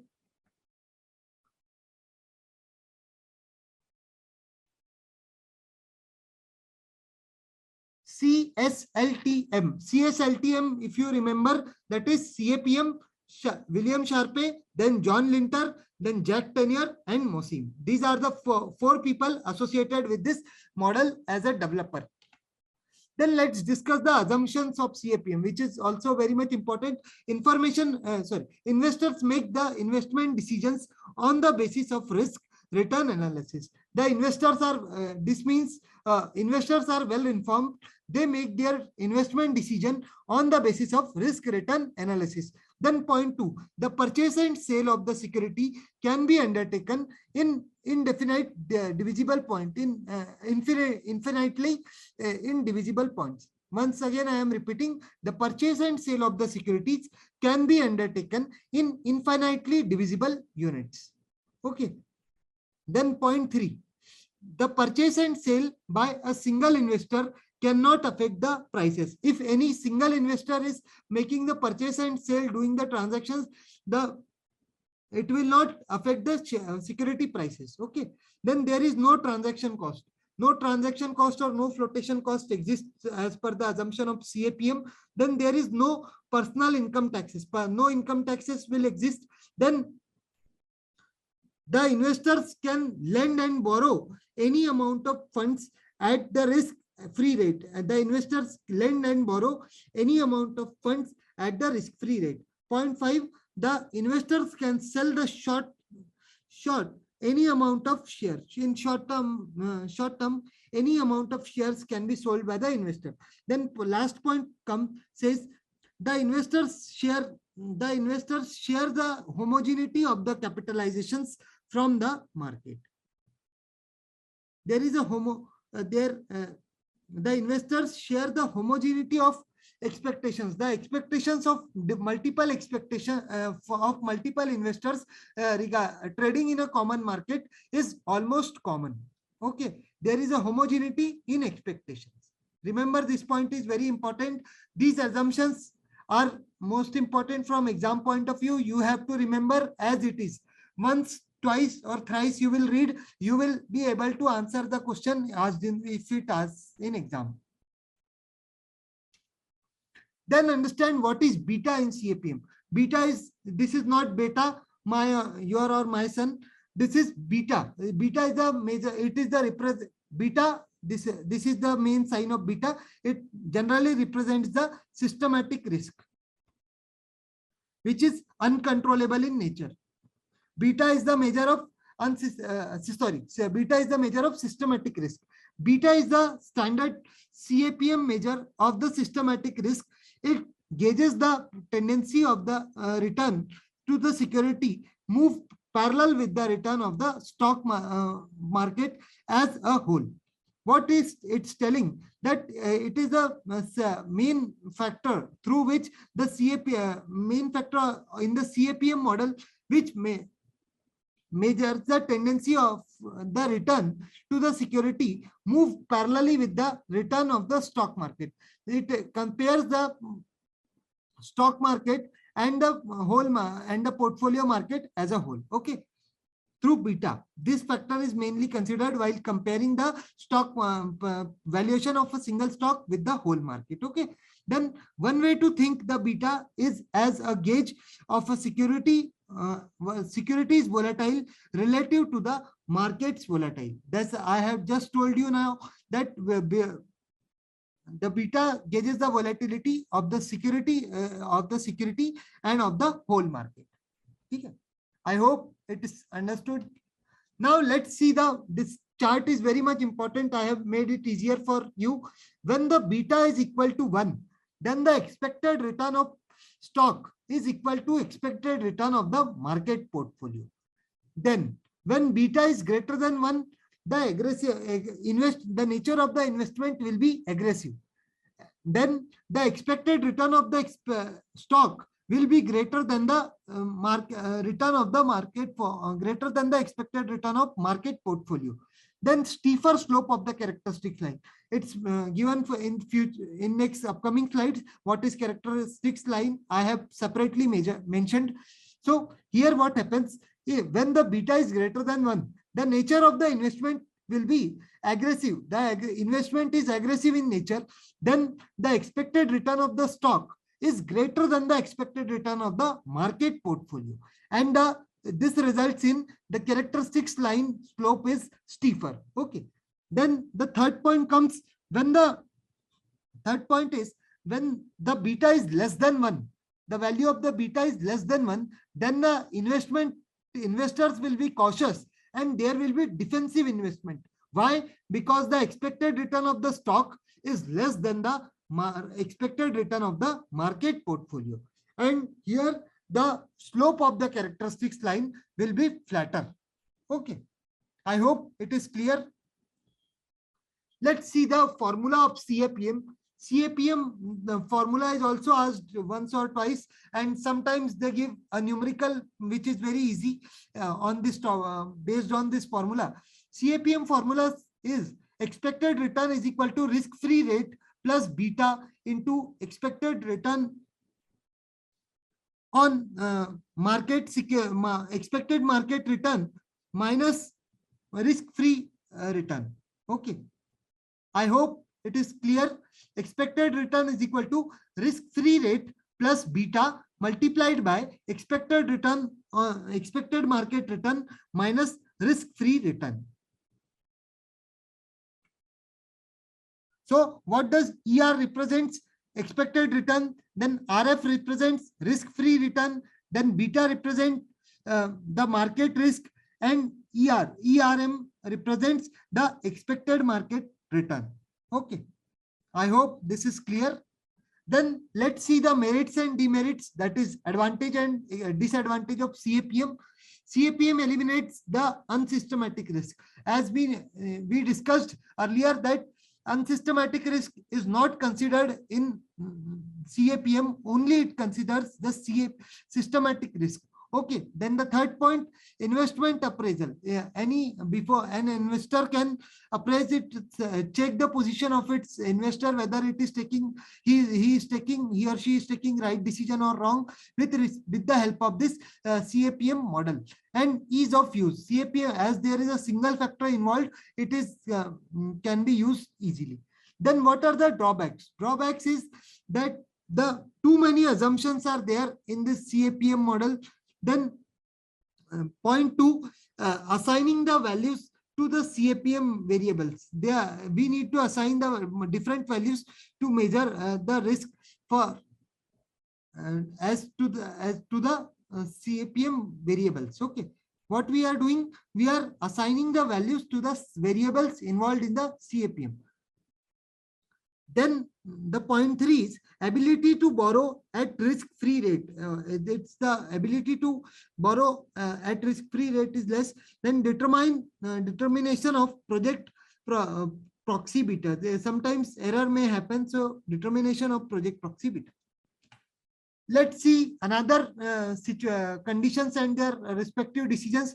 If the value of CAPM is less than expected return, the decision we should buy the security. Why? Because the stock is undervalued, and the nature of the return that is that the stock is generating the more return as compared to what it should give.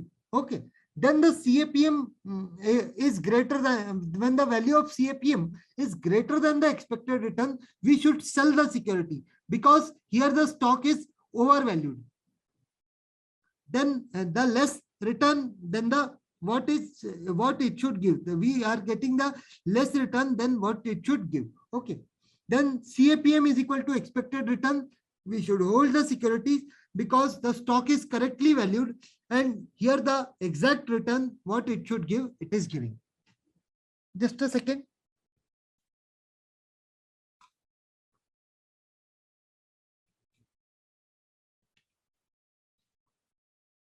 So this is the diagram of CAPM model. Here on the horizontal axis, we see beta of the market, which is equal to 1. And on the vertical axis, we see the risk-free rate and the market return. If this portion states that the risk-free rate is normally taken as the yield as a long-term government bonds in the country where the project's company is based. Okay. Then on this line, just a second.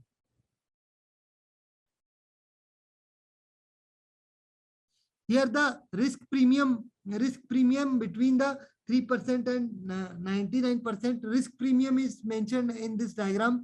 Then here the market return is mentioned. Okay. Then this is the diagram again. This is the efficient. This is not that much clear.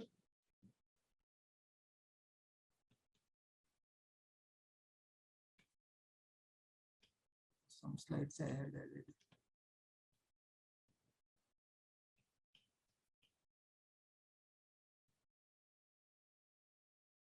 Yes, this one we have to discuss, that what is security characteristics line.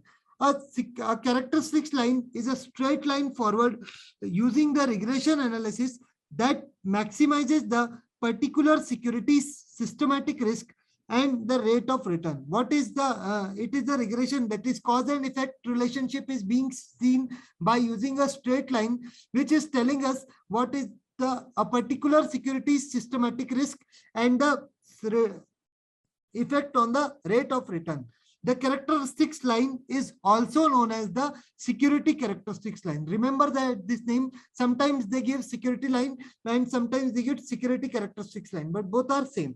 Okay. Then next paragraph says the characteristics line is created by the plotting the security return at various points in time. The characteristics line is created by plotting the security related to the various points of time. Okay. The y-axis on the chart measures the excess return of the security, and excess return is measured against the risk-free rate of the return. This is very much important. The excess return is measured against the risk-free rate of return. The x-axis is the short measures, the x-axis measured on the chart measures the market return in excess of the risk-free rate. Let me show you the chart again. Here we had seen on the y-axis, it measures the market return, and on the x-axis, it's measure the beta of the market, that is the risk. Okay. Same thing is, it's given little bit opposite.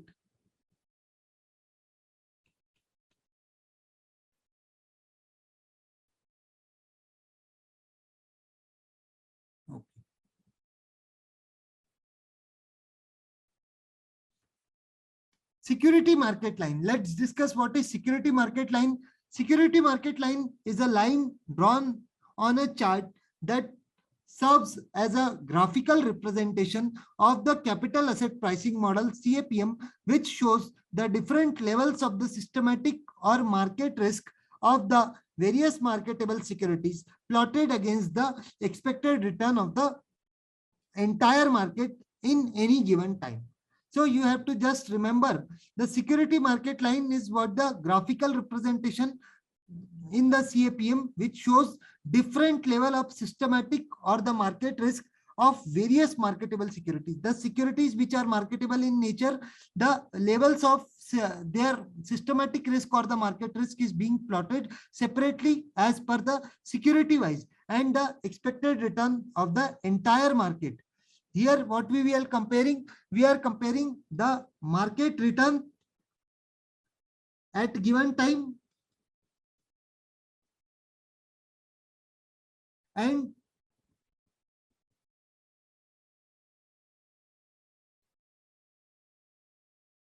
levels of security, levels of systematic risk,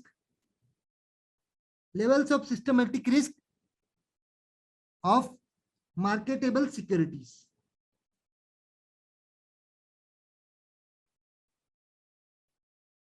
I hope this is clear. Then later comes the capital market lines. We have seen till now security characteristics line, then security market line. Now we are seeing the capital market line. The capital market line CML represents the portfolio that optionally combines the risk and the return. Capital market line is the broader concept that represents the portfolio and optimally combine the risk and the return. It is the theoretical concept that represents all the portfolios that optimally combine the risk-free rate of return and the market portfolio of risky assets. It optimally combines the risk-free rate of return and the market portfolio is of the risky asset. Under the capital asset pricing model, all the investors will choose the portion on the capital market line. The position will be chosen on the capital market line in equilibrium by borrowing or lending out the risk-free rate, since it maximizes the return for the given level of risk. Let me tell you in easy way. What is capital market line is telling? It's the first of all, it is the combination of the risk and return. Okay. Then it is representing all the portfolio that combines the risk-free rate of return and the marketable portfolio of risky assets.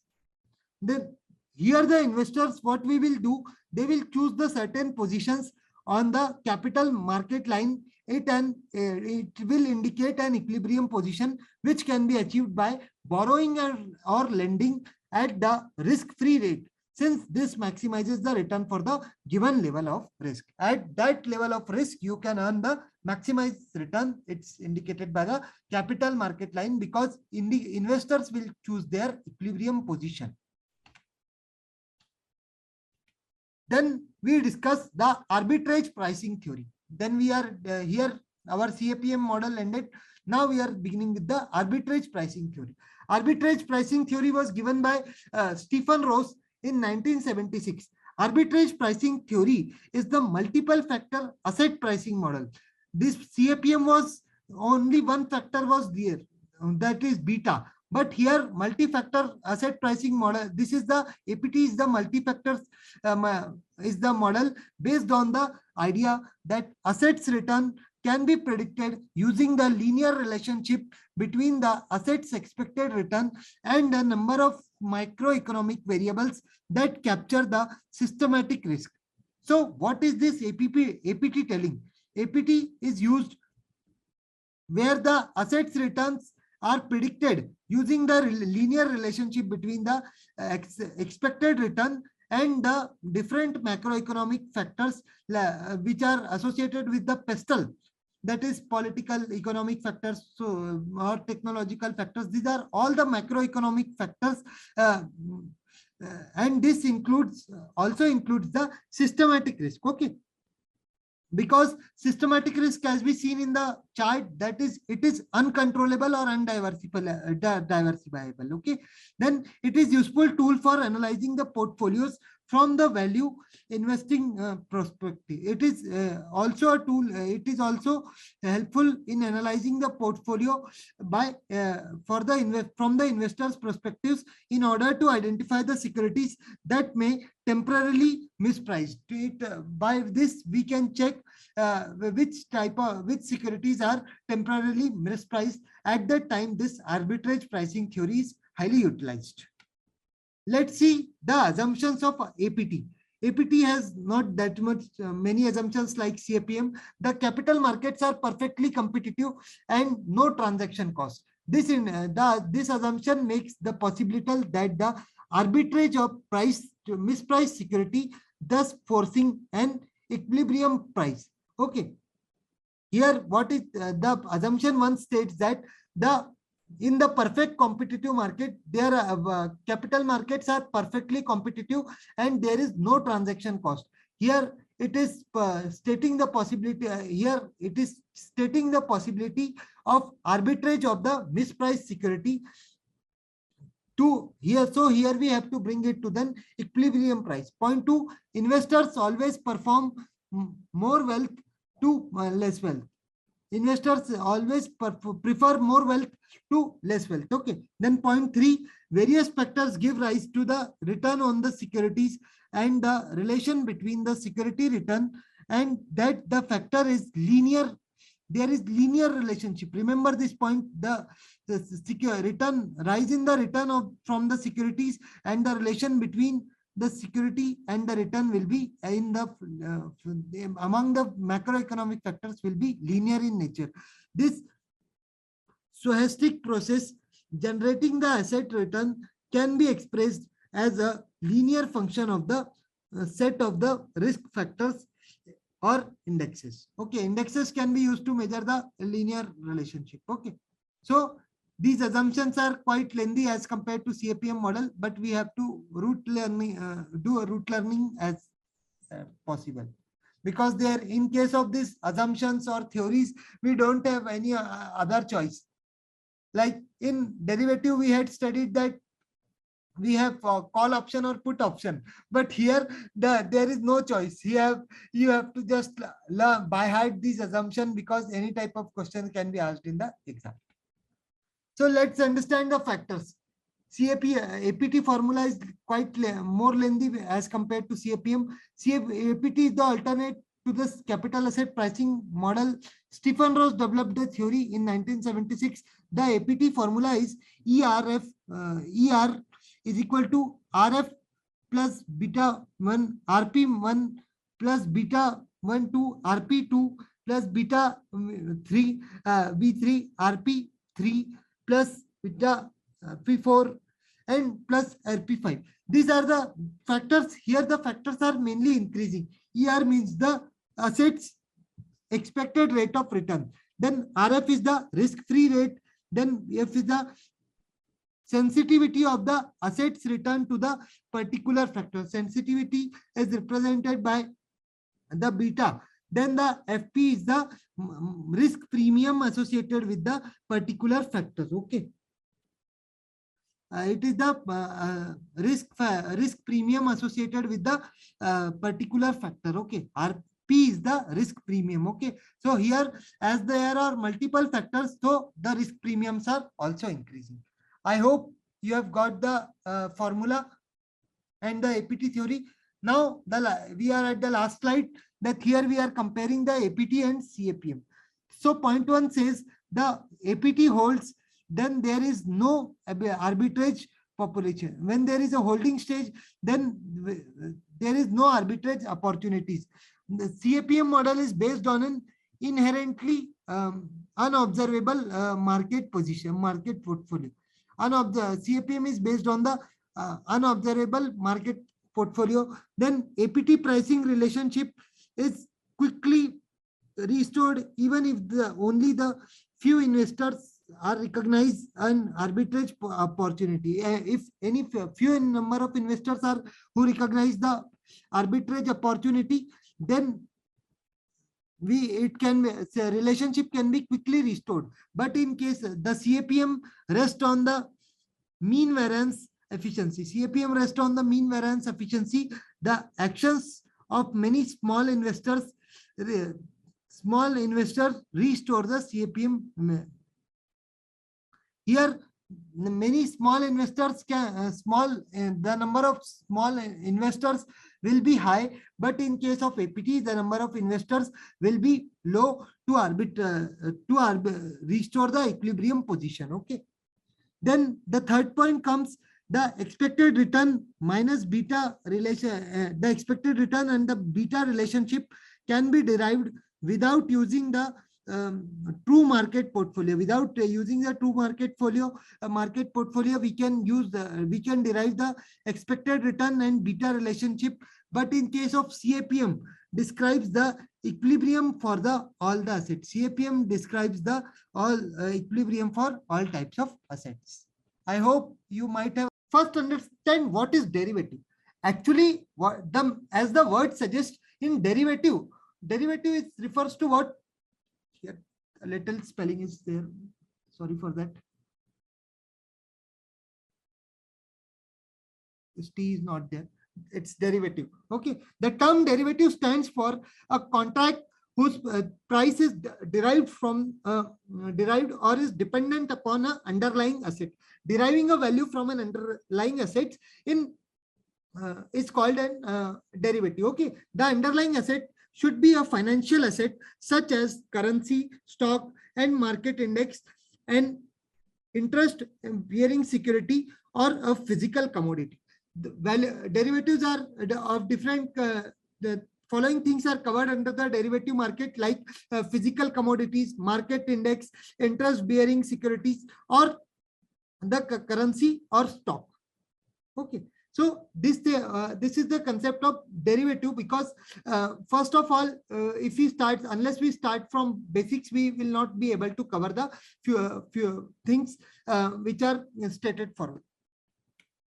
Then we have what is the difference between the spot market and derivative market.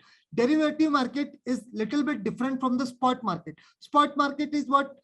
Suppose I have to buy ice cream. As the summer season is going on, that's why I'm giving this example.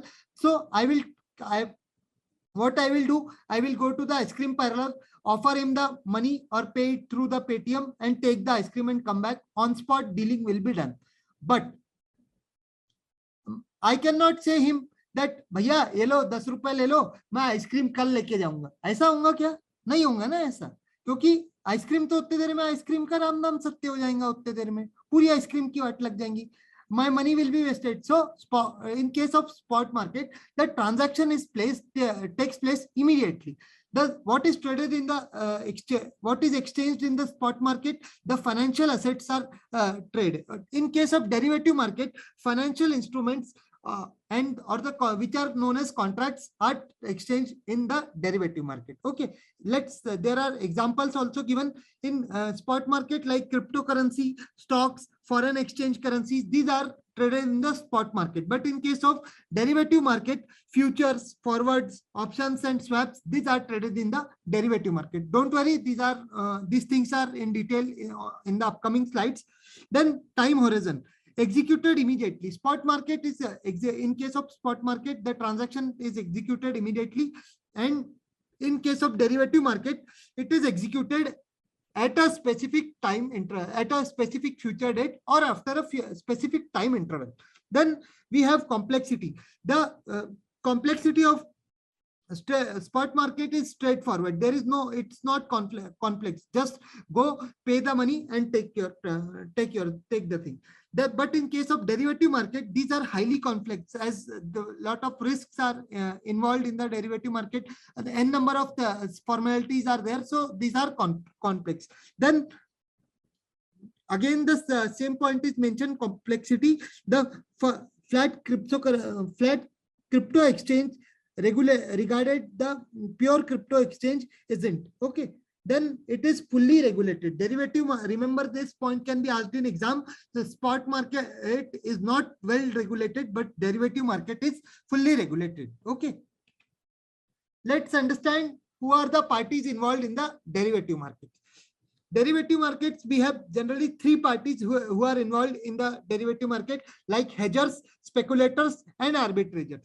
The hedgers are the player whose objective is risk reduction. These people are afraid of risk, afraid of taking the risk, so they are risk averse in nature, and they trade in such a way that they should not face any contingent problem due to as they kept the risk lower. Okay, then we have speculator. Speculator are the players who establish position based on their expectations of future price movements. Okay, they are speculators are those person which do not afraid to take risk. They like to take risk and they want to earn money, so they establish their such a position based on their expectations on the future price of the moments. Okay, then arbitrators are the these are the players whose objective is to earn the profits by selling in by pricing in differentials. Okay, let me tell you in another slide.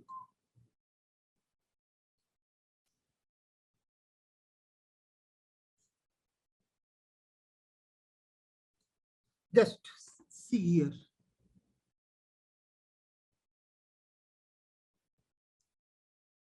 One we have the hedger, one we have the speculator, and one we have the arbitrator. Okay, these are the three people. Hedger are risk averse. Then speculators are, the risk is like girlfriend in case of speculator, risk lovers. Okay, and the arbitrage are the most rascal people, because what they will do, whatever the difference is between the prices, whatever this price difference between the prices, to earn profits, they will sell the commodity, buy in one market and sell at higher rate. I am writing in short. In other. Okay, I hope now it's clear. Hedgers are the people who don't like to take risk, but the speculators are risk lovers, so they take much risk. And arbitrage are the people who check the differences between the prices, and to earn earn more profit, they buy in the one market at lower price and sell in another market at higher price. Okay, I hope this is clear. Let's see some concepts regarding the arbitrage, some points regarding the arbitrage and speculators. Arbitrage is the process of the simultaneously buying and selling to take the advantage of price and yield differentials. Okay, I told you earlier that these people work on the price differential and take the advantage from another market. Then speculators. Speculation is the process of taking an open position and hoping that, example, the exchange rates will move towards the expected direction. Okay, exchange rates will move towards the expected directions. Then spot market speculation, forward market speculation, and option market speculation. So these are the people who will deal in the spot market, at the in the forward market, and in the option market.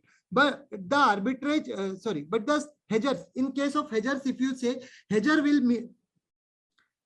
people who are the hedgers, who are risk averse, they will deal in the future market. Okay, देखो, जो hedger रहेगा वो future market में trade करेगा, जो speculator रहेगा जिसको risk से बहुत प्यार मोहब्बत है, वो कहां ट्रेडिंग करेगा, वो स्पॉट मार्केट में अपनी डीलिंग करेगा, फॉरवर्ड मार्केट में डीलिंग करेगा, एंड ऑप्शन मार्केट में डीलिंग करेगा, बिकॉज वो क्या चाहता है कि मैं ज्यादा से ज्यादा रिस्क लूं और ज्यादा से ज्यादा प्रॉफिट कमाऊं. बट दो आर्बिट्रेज रहेंगे, ये क्या रहेंगे, ये सबसे हलकट लोग रहेंगे. ये क्या करेंगे, ये जो अपनी बाइंग एक मार्केट में खरीदेंगे कम प्राइस पे और दूसरे मार्केट में जाके उसको बेच देंगे हायर प्राइस से, ताकि जो बीच का डिफरेंस है उससे वो प्रॉफिट ले सके. I hope you might have understood.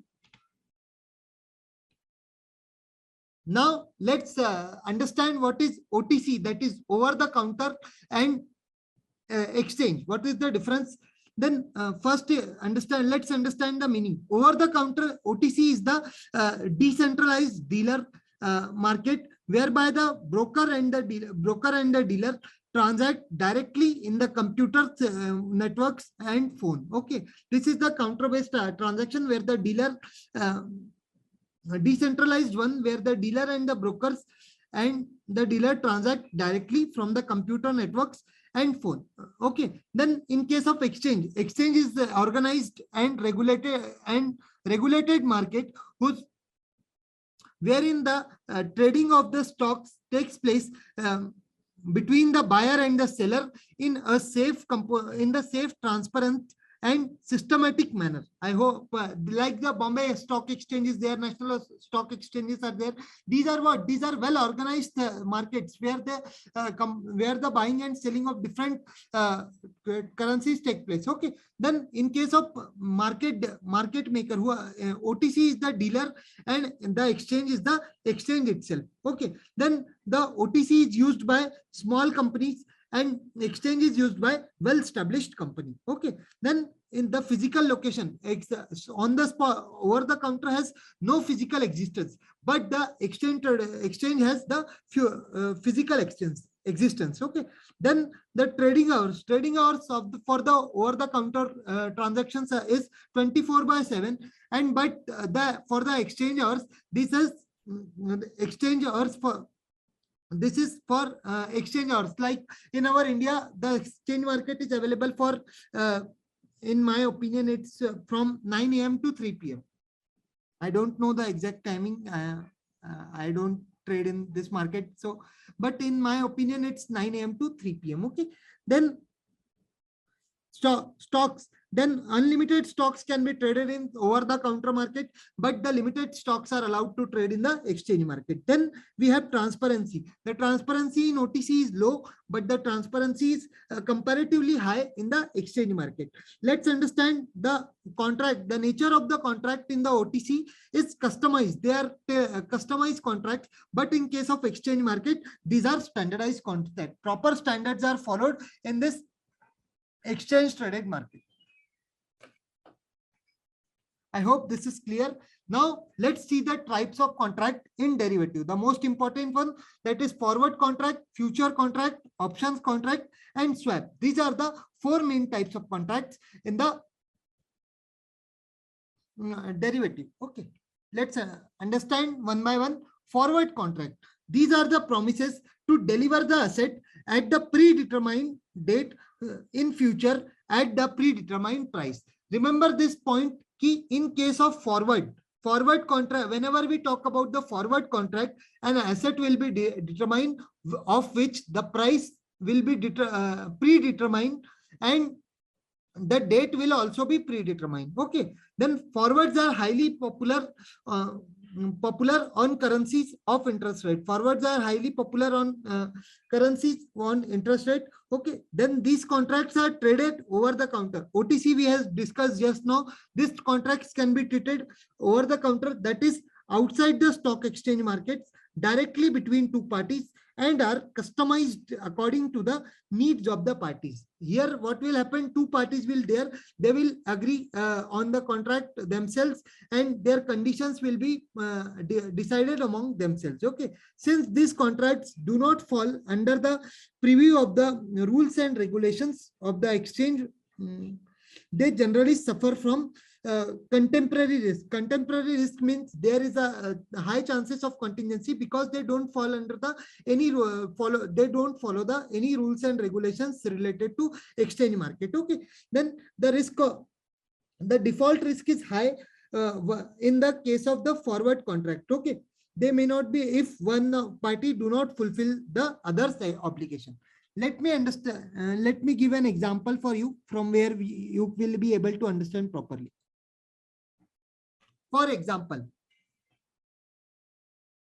let me change the pen color.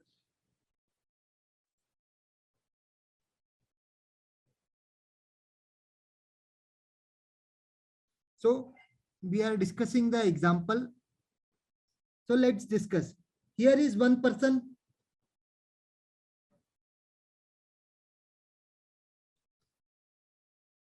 Party A. Okay. And here is another person. My drawing is not like you, but try to understand. Now what happens? He says that they are dealing in case of crops. Okay. So they are dealing in crops. He said that after 3 months, I will give you 3 quintal wheats. They are dealing in wheat at the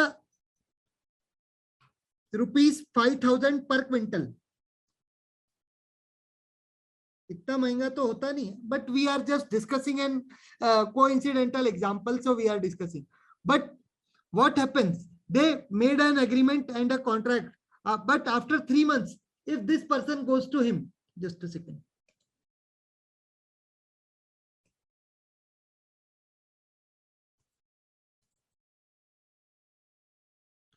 So what happened if this person goes to him after 3 months?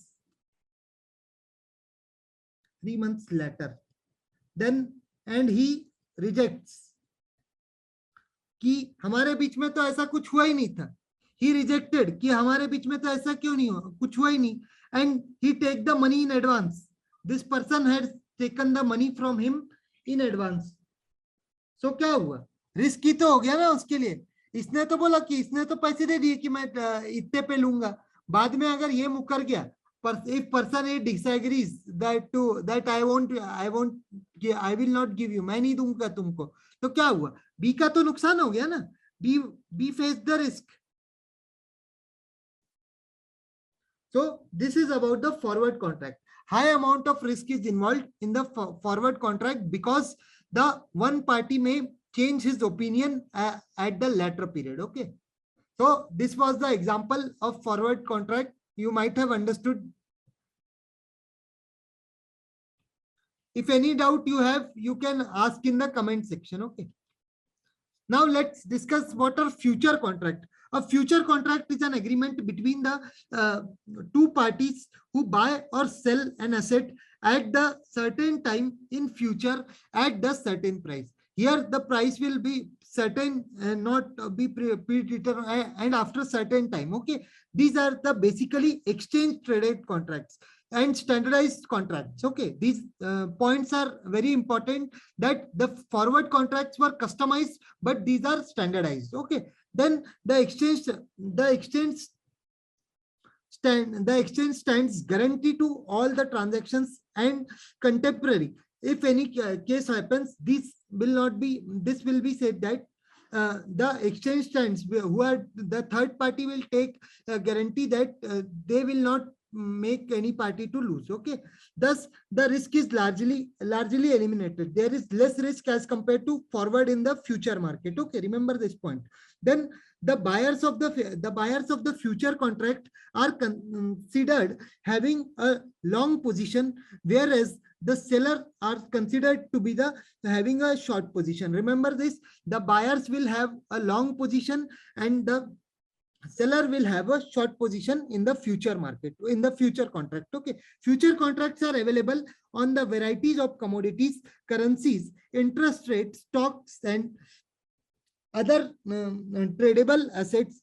These are highly popular on the stock indices, interest rates, and foreign exchange. Okay, so here you have to remember that these are standardized contracts. These are exchange traded. The buyer has the long position and the seller has the short position. As for seller, as for short position. B for buyer, B for long. BL and S square. You can remember in this way. Okay. Then the future contracts available at the varieties which are mentioned here, that is interest rate, stock, then tradable sets, high popular stock indices, and interest rate and foreign exchanges. Okay, this was all about future. Now from this chart you will get clear everything. Okay, then for the meaning we have discussed, so I will not discuss it again. What is it? It is a tailor-made contract. Forward contract is a tailor-made contract. Then future contract is a standardized contract. Okay. Then it is traded on over the counter. That is, there is no secondary market. There is no secondary market involved in case of forward contract. But in case of future market, they are well organized and took the exchange. Okay, well organized stock exchange. Future जब भी होगा, future well organise तरीके से होगा, stock exchange market में होगा, right. Then the settlement is done on the maturity date and the settlement is done on a daily basis in the future market. Okay, the risk is high in the forward market, as I gave you the example earlier, that there is default risk is high in case of forward market, but in case of future markets the default risk is low. Why? Because there is third party involved who takes the guarantee that he will not let you lose the money which you are paying. Okay, in case of in exchange of the money, you will get that particular benefit or stock or whatever you want to take. Okay, then default, as they are private agreements, the chances of default is relatively high. The chances of these are privately agreements, so default risk is high, but no such probability of any default risk. Okay, then the size of the contract depends upon the contract terms. The size of the contract depends upon the contract terms, but in case of futures, these are fixed. Okay, then there is collateral. No collateral is required in case of forward contract, but in case of future contract, initial margin is required. Okay, then the maturity, as per the terms of contract, maturity can be as per the terms of contract, but in future it can be predetermined date, but future can be traded before that date too. Okay, then regulation is a self-regulatory, as there is no third party involved, but in case of proper stock markets, stock exchanges are involved, so they are well regulated. Okay, these are regulated by stock exchange. Then we have liquidity. The liquidity of forward market is low, but the liquidity of future contract is low. Okay, forward contract, the liquidity is low in case of forward contract, but in case of future contract, the liquidity is very high. So let's this is another chart. Let's understand, is there any separate point? Then this one, mode of delivery. In the last point, mode of delivery, the specifically divided into some result in delivery. In case of the mode of delivery is specifically divided some result in delivery. Okay, but in case of futures, this is standardized. Most contracts do not result in delivery. Most contracts do not result in delivery. Okay, then we have price of contract remains fixed till the maturity. No fluctuations will be there in case of forward contract, but there will be changes will be there in case of forward contract on daily basis. Okay, then size we have discussed, margin we have discussed, then counterparty risk is present, but here in case of future, counterparty risk is not present. Then there are, in case of forward markets, any number of contract can happen, but in case of future market, it is fixed by the exchange, that a certain number is fixed from the exchange markets, exchange trade. Okay, then hedging, tailor-made or specific duties and quantity, but these are done by using the nearest month or the fixed lots. Okay, fixed lots are there in case of future markets. Rest all the point we have discussed in both the charts. I hope forward and future are crystal clear to you. Let's understand what are swaps. Swaps are the privately agreements between the two parties to exchange the cash flows in the future according to the pre-arranged formula. They can be regarded as portfolios of forward contracts. Swaps are regarded as the portfolios of forward contracts. Here mainly the currencies are traded in the form of cash flows. Okay, there are two types of swap. One is interest rate swaps and second is the currency swap. In case of interest rate swaps, these entail swapping only the interest related to the cash flows between the parties in the same currency. The currency will be same. The principal will not be exchanged. The principal will not be swapped, but only the interest which is to be paid on that principal, that will be swapped. Okay. So it is interest rate swap. Next comes the currency swap. Currency swap, these entail the swapping both the principal and interest between the parties with the cash flows in one of the direction being a different currencies than those by the opposite direction. Here, what will involve? Currency will be involved, and both the principal and exchange will be traded. Okay. I hope it's clear, both the currency swap and interest rate swaps. Let's see the last one, that is option contract. Till now, we have discussed the forward contract, future contract, and swap. Last comes the option contract. Option gives the buyer or the holder a right to buy, but not to obligation. Right will be given to the buyer, but not the obligation will be given to buy or sell an asset in the future. A buyer gets a right, but no obligation is given. Okay. Then options are of two types: call option and put option. Call gives the buyer to right, but not the obligation to buy. CB. CB means in case of call, remember the buy option. Okay. A given quantity of the underlying asset. In case of call option, the buyer can buy the given quantity of the underlying asset at the given price and before the maturity date. Before the future date, it can be buy. But in case of put gives the buyer to right, but not to obligation to sell. PS. This can be remembered easily by using the second, my pen is not working.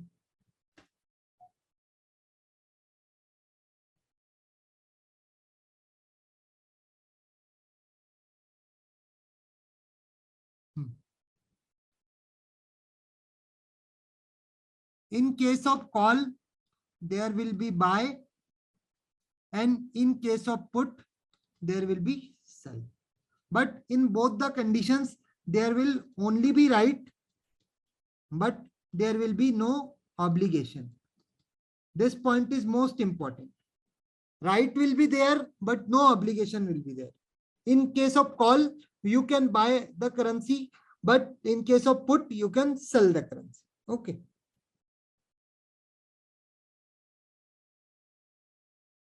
Sorry, underlying asset, not currency. It gives the underlying asset on the price before the given date. Okay. Option has a expiry date. Always remember, no, in case of future and forwards, there was no concept of expiry date. But in case of options, there is a concept of expiration date. Okay. The buyer has the long position, in the seller has the short position. This point you should remember. The buyer has the long position and the seller has the short position. Then let's see the next points. It should be noted that first two types of contracts, that is forward and the futures, both the parties, the buyer and the seller, have an obligation.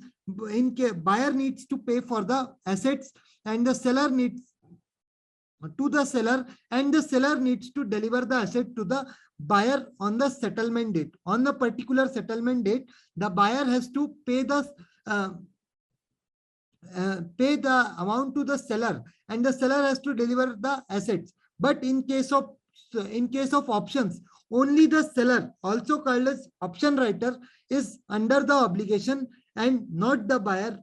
Buyer won't be under the obligation, but seller will be, because being an option writer, he will have the right. Okay. Option purchaser. The buyer is called as option purchaser. Okay. The buyer has the right to buy that is call option, or sell the put option, the asset from buy the asset from, or the seller has the option but may or may not exercise this right. They can't exercise. Okay. Then increase the in case of the buyer of the options does exercise the right of the seller, option must fulfill whatever this is obligation. For the call option, the seller has to deliver the asset to the buyer of the options for a put option, the seller has to excise the assets from the buyer in case of the option. Okay. This last point may not be clear to you. Let's understand this from this chart. Okay, this chart will clear your doubts.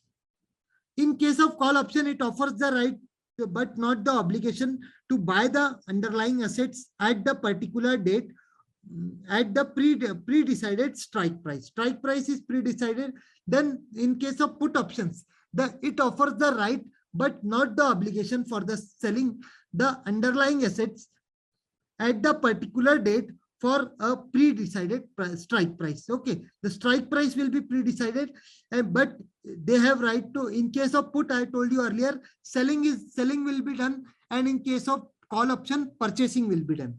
Investor expectation, there is rise in prices. Price will rise. The investor expects that in case of call option, there will be rise in the prices, but in case of put option, the investor expect that there will be fall in price. Okay, then profitability. The gains can be unlimited. Unlimited gains will be there since the price rises cannot be capped. Okay, there is no cap on the rising price, so it will result in huge profits. But in case of put options, gaining are limited since the price can fall. Gaining are limited since the price can fall readily, but will stop at the zero. Okay, then what are the next point? Permits. In case of permit, only permits to buy the stock, and the put option only permits the selling of the stock. Last point is analogy. Considered as a security deposit, allowing the making the products at the certain exchange, certain fixed price. It means that it is considered that the security deposit is allowed to take the product at the certain fixed price. Some security you have to keep to buy the product in future at certain fixed price. Then in case of put option, it is an insurance offering the protection against the loss in the value. If any loss occurs, you have to keep some money in advance to overcome that loss. Okay, then let's see some option terminologies. It's all about root learning. The given option terminologies are all subjected to root learning. You will have underlying is the specific security or assets. Okay, as we have studied. Then what is option premium? The price which is paid extra is option premium. Okay, what is strike price? Strike price, the price which is pre-decided is strike price. Then what is the expiration date? Date on which the option expires. The options should always be traded before the option expires. Then excise date. Excise date, option is the exercise, the date on which options are excised. And then the open interest. Open interest is the total number of the options contracts that have not yet been expired. Means the option contracts which are outstanding are covered in the open interest. Then option holder. One who buys the option is called as option holder, and option writer is one who sells the option is the option writer. I hope this chart might have cleared the terminologies which are related to option, by which you will be able to understand the different points which are mentioned in the option in this previous slide. Okay. Then let's understand the moneyness in the option. What are the moneyness in the option are given here. Then as we see, whenever the strike price is greater than whenever the stock price is greater than the strike price, in case of call option, it is in the money, but in case of put option, it is out the money. But when the strike price is equal to, when the stock price is equal to strike price, both are equal, it will be in case of call option, it is at the money, and in case of put option, it will be at the money. Okay, but in case of stock price is less than the strike price, in case of call option, it will be out of the money, and in case of put option, it will be in the money. It's purely opposite. Then one second, you wait. I will write it for you, which will more make you clear. Because this call put is really little bit confusing. Here we are talking about call and we will talk about this put. Okay. So this is what subjected to buying the security and this is what selling. Okay. Then the next point comes.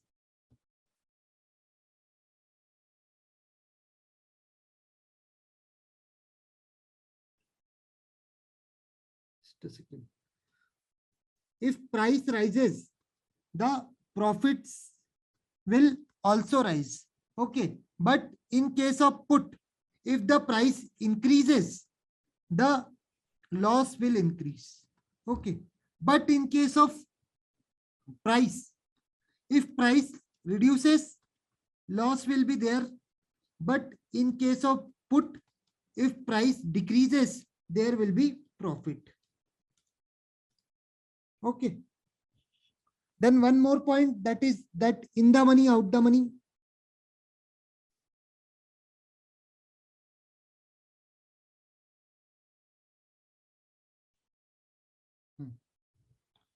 Let's discuss this once again. Where it has gone. I am changing the color so you will be easily understand.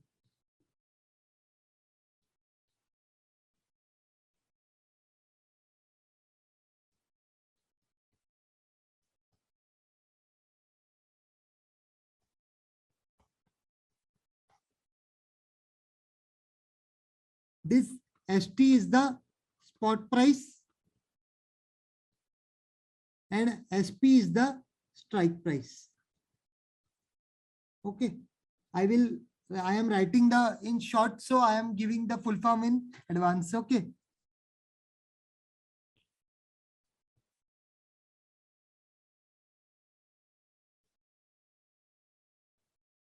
Here both will be equal.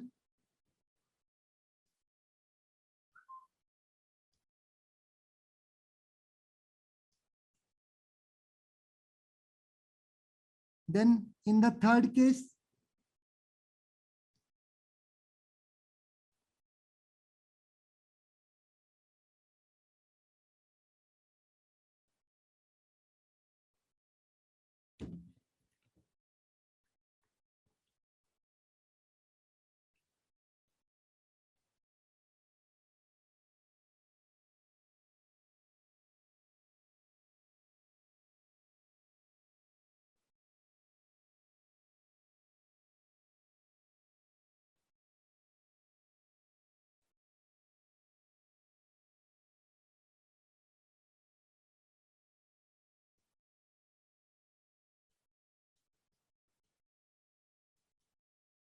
here purely opposite things will go.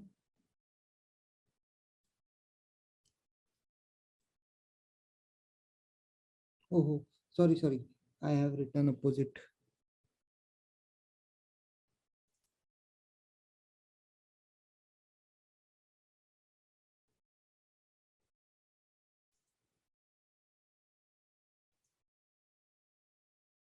Let me rub this complete.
I hope now it is clear.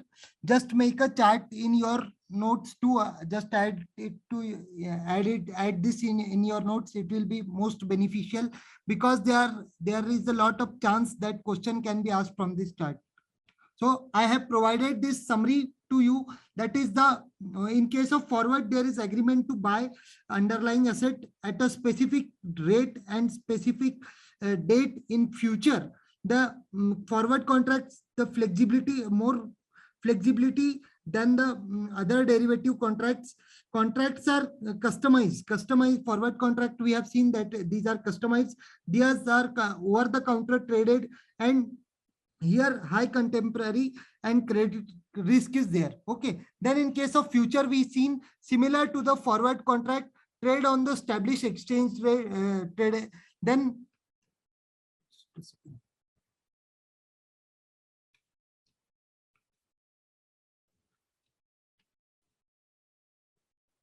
the fixed format size of the expiration and follow daily settlement procedure.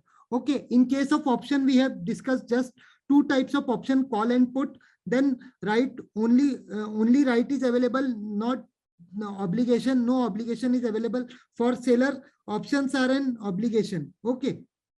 And the first point is gives the holder right, not the obligation to buy or sell the underlying asset at a specific rate and date. Okay. Then last comes the swap. Swap is the most indicate the desirable tool. Swap are most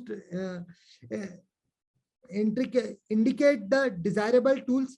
Uske baad most involves the exchange of fixed cash flow and floating cash flow. Then similar to other type of derivative, swap can be of to commodity, currency, interest rate swap or more. Okay.